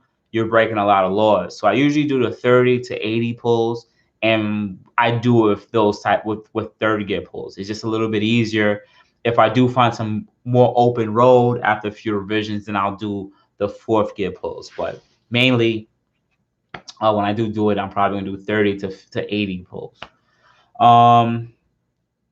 Why do you guys hate on drone? What is the point of exhaust if you can't hear it? V Hunt, to be honest with you, drone is that some RPM, right? You might get in a car, right? 4,500 isn't loud, it doesn't suck, right? But drone sucks at this point. Whenever you're cruising on the highway at about 50, 65, or 75, and it just does this. Now, if you went to like 3,200, it doesn't sound bad. You don't get the it sounds different. But right around whatever RPM that pitch is, it just goes that is drone. It's like this echoing effect that just goes through the cabin bay and it just doesn't go away. Like you have to drive slower for it to go away, or you have to drive faster for it to go away, and that's what makes drone suck. So you can't compare loudness of an exhaust with drone. I'm telling you, you can't compare it. It's two different things. Because think about if you got into a Mopar, those cars don't have drone. The exhaust systems are designed properly. It doesn't have any drone, even the performance exhaust. And Mustangs and even 3.7s, like some exhausts are just designed properly. Why? Okay, cool. And so my mid pipe, would do. If you do want to upgrade the mid pipe, you can if you want to. I think it'll be a better benefit, but it might change up the noise too much of the car. That's why I'm not telling you to go out and change to a Rev 9 YPIPE mid pipe combo. Just leave it for what it is now. I would rather you upgrade the heat exchanger system for what it's worth. That's what I would honestly do, in my opinion. All right. Overdrive error on the Q50. What could it be? Issue not trying to go to dealership. To be honest with you, it depends. If you were doing like you were in the parking lot trying to drift and slide around in the snow, it's probably you should just turn the car off and it should go away. But if you turn the car on and it's still there, most majority of the time it's your ABS sensor. I think that's one of the most common things on the earlier model Q50s. You'll get that warning code because one of your ABS sensors is going out or on its way out. Just try to. Sometimes you still might have to go to mechanic and find out which all-wheel drive sensor has went out so that you can just change it. Because I don't want you to just go try to change any one of them and you don't know which one it is. Unless you might have caused any damage or any accident or something where the ABS sensor harness might have been cut or damaged. So just take a look and inspect it if you know you might have done some nonsense, messed something up, if you know what I mean. Other times you might get that light is with our cars when you tune and you all-wheel drive and you do, even in rear-wheel drive, you do aggressive launches. Because one wheel is spinning so much faster than the next, if you are doing some kind of burnouts, you could get that light too because the car will be like, what's going on? But you just turn it off and turn it back on. But outside of that, I don't know what the other causes could be. So that's just from what I know with how you would get that light in the community. It comes on and off though. If it comes on and off, then check the harness. It might be not bolting them properly, or it might be going on its way out. So it might be acting funny. Also, let me throw this out there. Glad you said on and off. If you changed your tire sizes or your wheels at any time, so let's say you had a flat and you went and got a new tire, and that tire is 255, 65, or 255, 40, but the rest of your tires are 245, 40. You will get the all-wheel drive light because that tire is taller than the rest. So that tire rotates slower. So you would get that light whenever you go a certain speed for a certain time, and the car would say, hey, you got something wrong here. So take a look at your tire sizes. Make sure that they're right around the same tire size. If you have changed the wheels recently and went with an aftermarket set of wheels and tires, just take those, double check and make sure those tire sizes are within the same spectrum. So sometimes you guys go get staggered wheels, right? You get like a 9.5 in the front and a 10.5 in the rear, but you'll put like a 245/35 in the front and a 265/35 in the rear. But you're gonna get an all-wheel drive light because those two tires, the 265 sits taller than the 245, so you're gonna get an all-wheel drive error. Let me see. Shout out to Paul, man. Thank you so much. I appreciate that. I appreciate that. Okay. Yo, what you saying? What's up? Thank you, Paul. Appreciate that, man.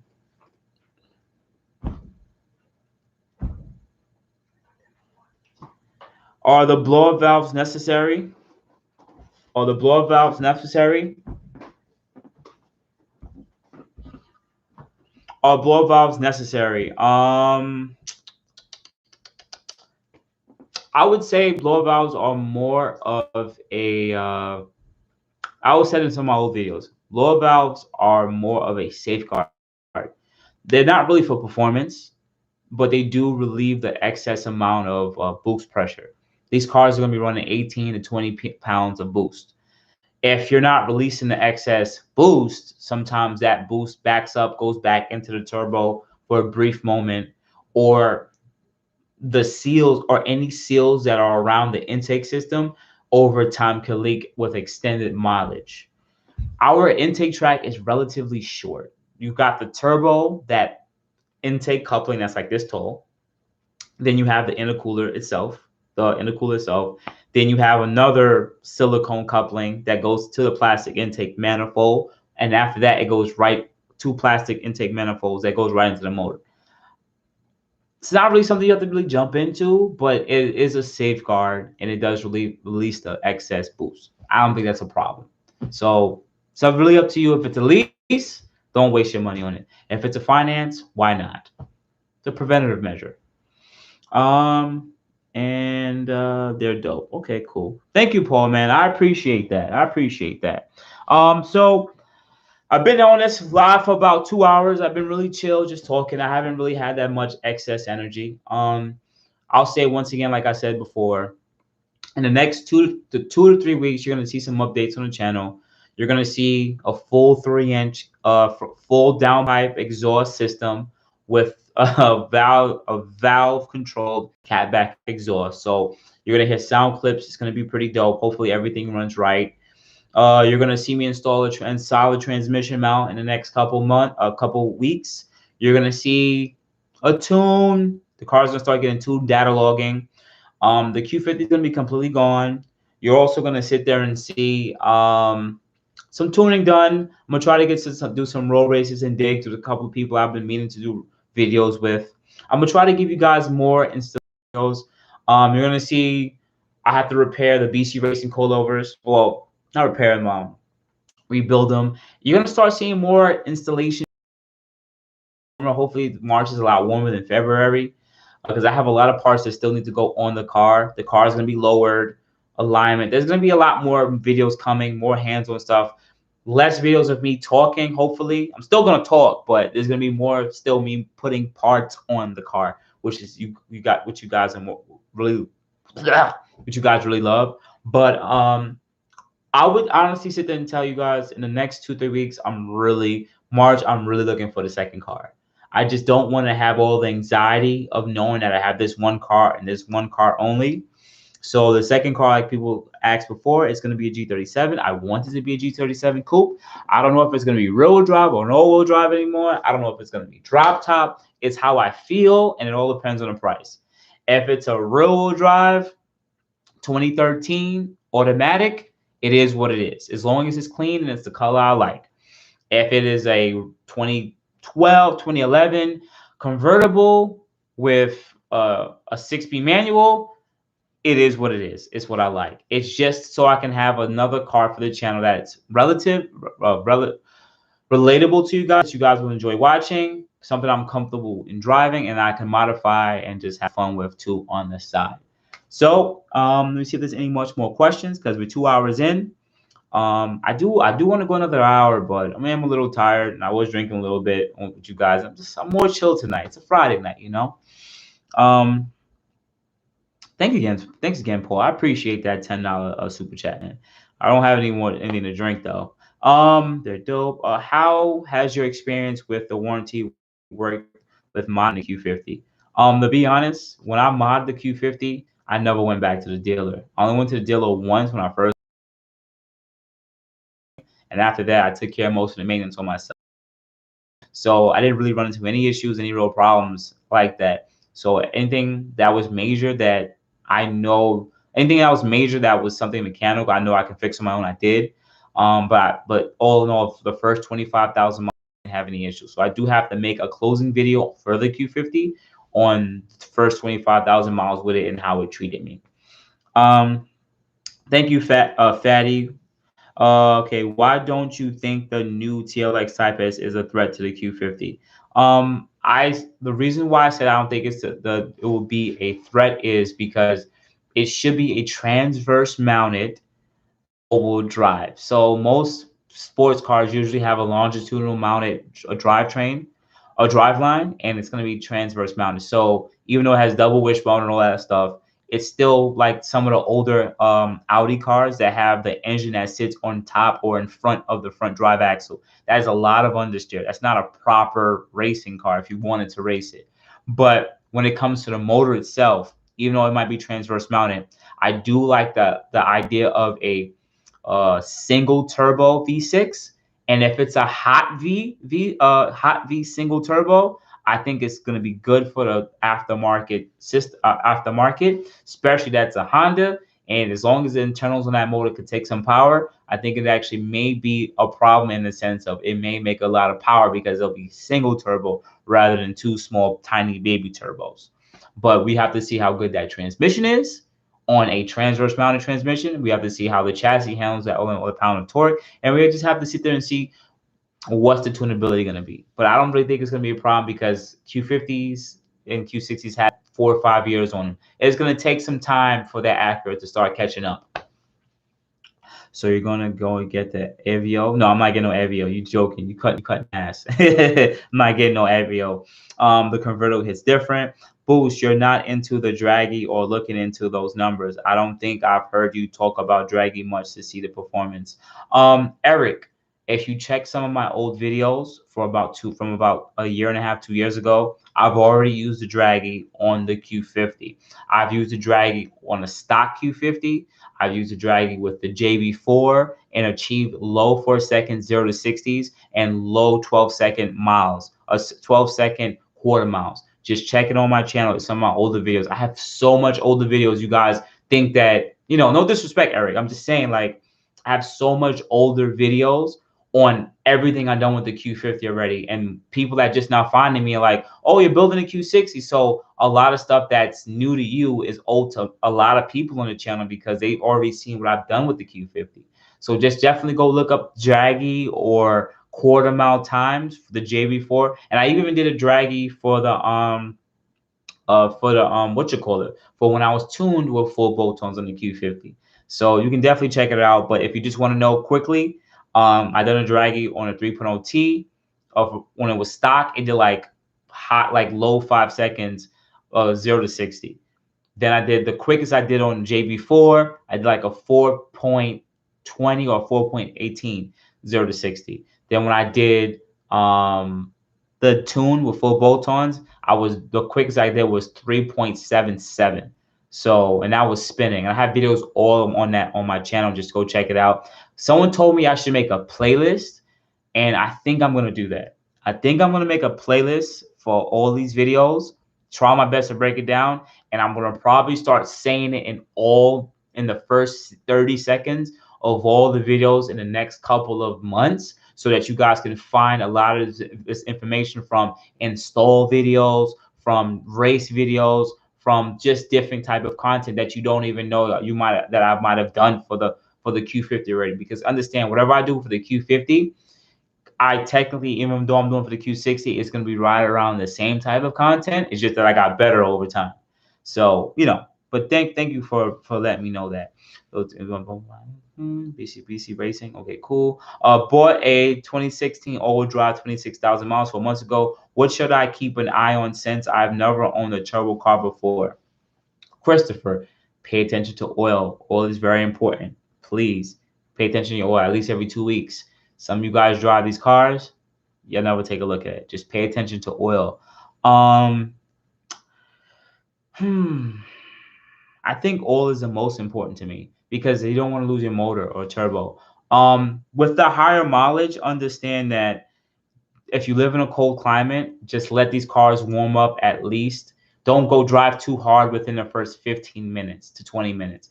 If it's 20, 30 degrees outside and you auto started the car, you just turned it on, understand that if you start driving, just don't beat on it. Let the oil start to warm up. It takes at least 15 minutes.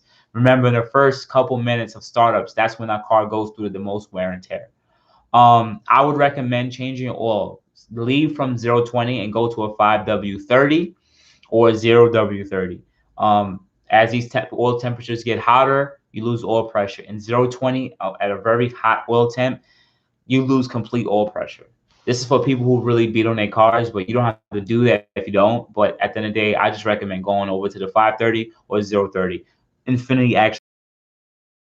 And that's about it. Just take care of your maintenance, change your brake pads, do what you got to do, man. That's the only thing I would really add.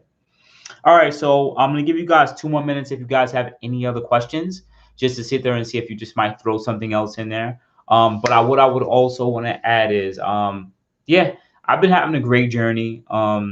It's about to come up to about a year since the COVID thing came up in New York City, and a lot of this stuff shut down. And then the last year, the channel did continue to grow a lot.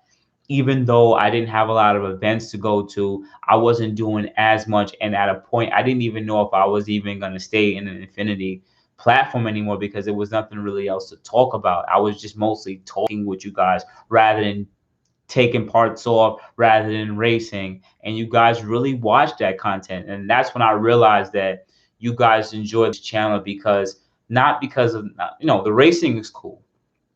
You guys like that, and I like that too. You guys like when I change parts.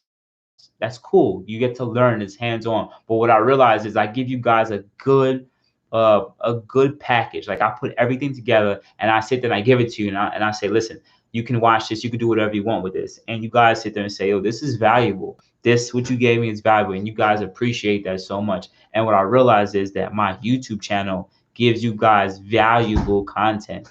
I'm not a YouTuber that races a bunch of people 90 to 95% of all my videos, even though they only race 10 seconds out of a 10-minute video. I'm not the type of YouTuber that gets pulled over by cops and just sit there and say, these cops be wilding. But I get a bunch of people who watch that because, that's spectacle type of content that you guys enjoy. What I realize is that you guys watch my content because it's valuable to the platform that you have. You guys really bang on me. I'm an Infiniti enthusiast, and you guys just respect me for that. And I'm super grateful for you guys who always like, comment, and watch the videos. What guys, when a lot more people watch videos, YouTube recognizes that and they suggest my video to other people who don't know about me or who watch similar videos like me. What I realize is when you guys hit the like button, YouTube throttles me and sit there and says, this video is dope. Other people needs to see it. What I realized is that when you guys comment, wow, I didn't even know comments were that important. Yes, I realized that the videos that has the highest amount of comments usually does the best because I find the most amount of new subscribers, which means they really throttle it. So what I'm realizing is with the YouTube algorithm, they love when there's an engagement between the video and you guys. So even with me, I watch plenty of other YouTubers' content. I comment now, I like, and I watch the videos from the start to finish or listen because I realize that does help out the masses. If 1,000 to 2,000 to 3,000 people did all this on a YouTube video they enjoy watching, that YouTube channel really starts to grow. It's the idea of you got to continue to water the plant and give it sun for it to grow up healthy. You know, you got to be able to put TLC into it. And I realized a lot of the other YouTubers that when I first started, they're still where they are because they didn't have that engagement. Some of them have good content, but they don't have the engagement. They don't have that interpersonal skills that make their YouTubes grow. So I'm just super thankful for all you guys who always bang with me. And I just hope that you guys are having an amazing life. I hope that you guys in the last time we spoke that you guys are just getting better. I hope you guys take care of your families. I hope you guys are holding down your friends. I mean, I hope that you guys are just having an amazing life. And no matter if you are in a really bad bind right now, I just hope you guys get out of it no matter what. All right. Let me just answer any last questions. I just super thankful for you guys, and I love you guys so much. Um, I want let me just answer this last question. I want a Q50. My father says that the turbos will go out after 30K. Can you speak from your experience? What I can tell you, Alex, is that my Q50 currently has one leaking turbo under 25,000 miles. My car was JB4 and tuned, so that kind of answers something. Doesn't mean the turbo has went. It's still running right. It's not smoking, but it does have a leaky turbo. So yes, I he's not lying. It is pretty common for some people to for at 30, 40, 50,000 miles, depending on the abuse level, the turbo may start going. Just want to put that out there. Um, Thoughts on an oil catch can for the VR30? Even though I do recommend you guys getting an oil catch can for your finance Qs or even your VQs, if it's finance, in all honesty, I'm not going to install a catch can because I'm not aiming to keep this car for a very long time. I don't really want to spend $150 or $200 for an oil catch can right now. I just don't see the sense in doing so. But if you are going to finance this car and you are going to keep it for 2-3 years, I do recommend getting an oil catch can. They do have cheaper versions, but I really think old cash cans should be under $100. I don't think they should be $150 to $200 because you have because I've looked at the mechanism and the designs of inside of some of these old cash cans, and they're just oil separators. That's it. There's no special sauce that really goes into it. Just in my honest opinion, I understand there's R&D, but when I looked at like a $40 catch can and the catch can that was like $150, I was like, these are like the same. Also, I think Engineering Explained has done a test on this and showed that like they're all about the same. And you're mad, informative, humble, and real boost. We appreciate that. There's not a lot out there. But thank you, Ty. I appreciate that, man. Will a light come on if your turbo is leaking? No, you will not get a engine light if your turbo is leaking. But in my own sense of, you can check some of my old videos. I think it was called "I Blew a Turbo" or something on my Q50. I have a video showing the turbo outside the turbo actually leaking and dripping some oil off of it. And I was trying to replace like one of the oil filters or gaskets, and I found out it was actually the turbo seal itself.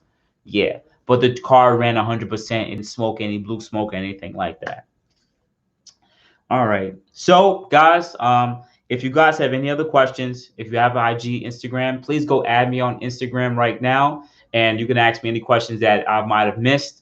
I do answer a lot of questions. Try to keep the questions till the weekend. It's a little easier for me to talk with you guys on the weekend. The weekday, I still have a day job. I didn't have as much energy tonight as I usually do. It's more of a Friday night. Also, I was drinking. I'm just more chilling, relaxing. It's my day off, so I just wanted to spend some time with y'all. Definitely check out some of the videos coming up next week and the week after. There's going to be some unboxing videos. There's going to be some installation videos. I think you guys are really going to enjoy it because now we're going to the next level with the Q50. I mean, sorry, see, I said Q50. We're going to the next level with the Q60. What else can I do to get more response out of my Q50 Q60 transmission? Nothing. You really can't. There's no transmission tunes for the VR30 transmission. Sorry, there's really nothing you can really do. But definitely check out some of the videos that's coming up in the future. It's gonna be different. It's gonna be different. I can't really say it's gonna be different, but it's gonna be different type of parts. And I'm not really that much of a boost on the budget and emotion anymore. So guys, once again, I want to say good morning, good afternoon, and good night. Thank you guys so much. I'm super appreciative of all y'all who bang with me, who hang out with me, who support the channel, all the people who dropped off the super chat for buying me pizza, buying me a shot. I'm just super thankful. And I want to say, I want you guys to have a safe weekend. Please be careful. Please drag some 392s from Diggs. Please get these M4 dudes, okay? You know, and please stop straight piping. Stop straight piping. Damn, be cute. You guys, you have a good day, man. I appreciate you. Thank you.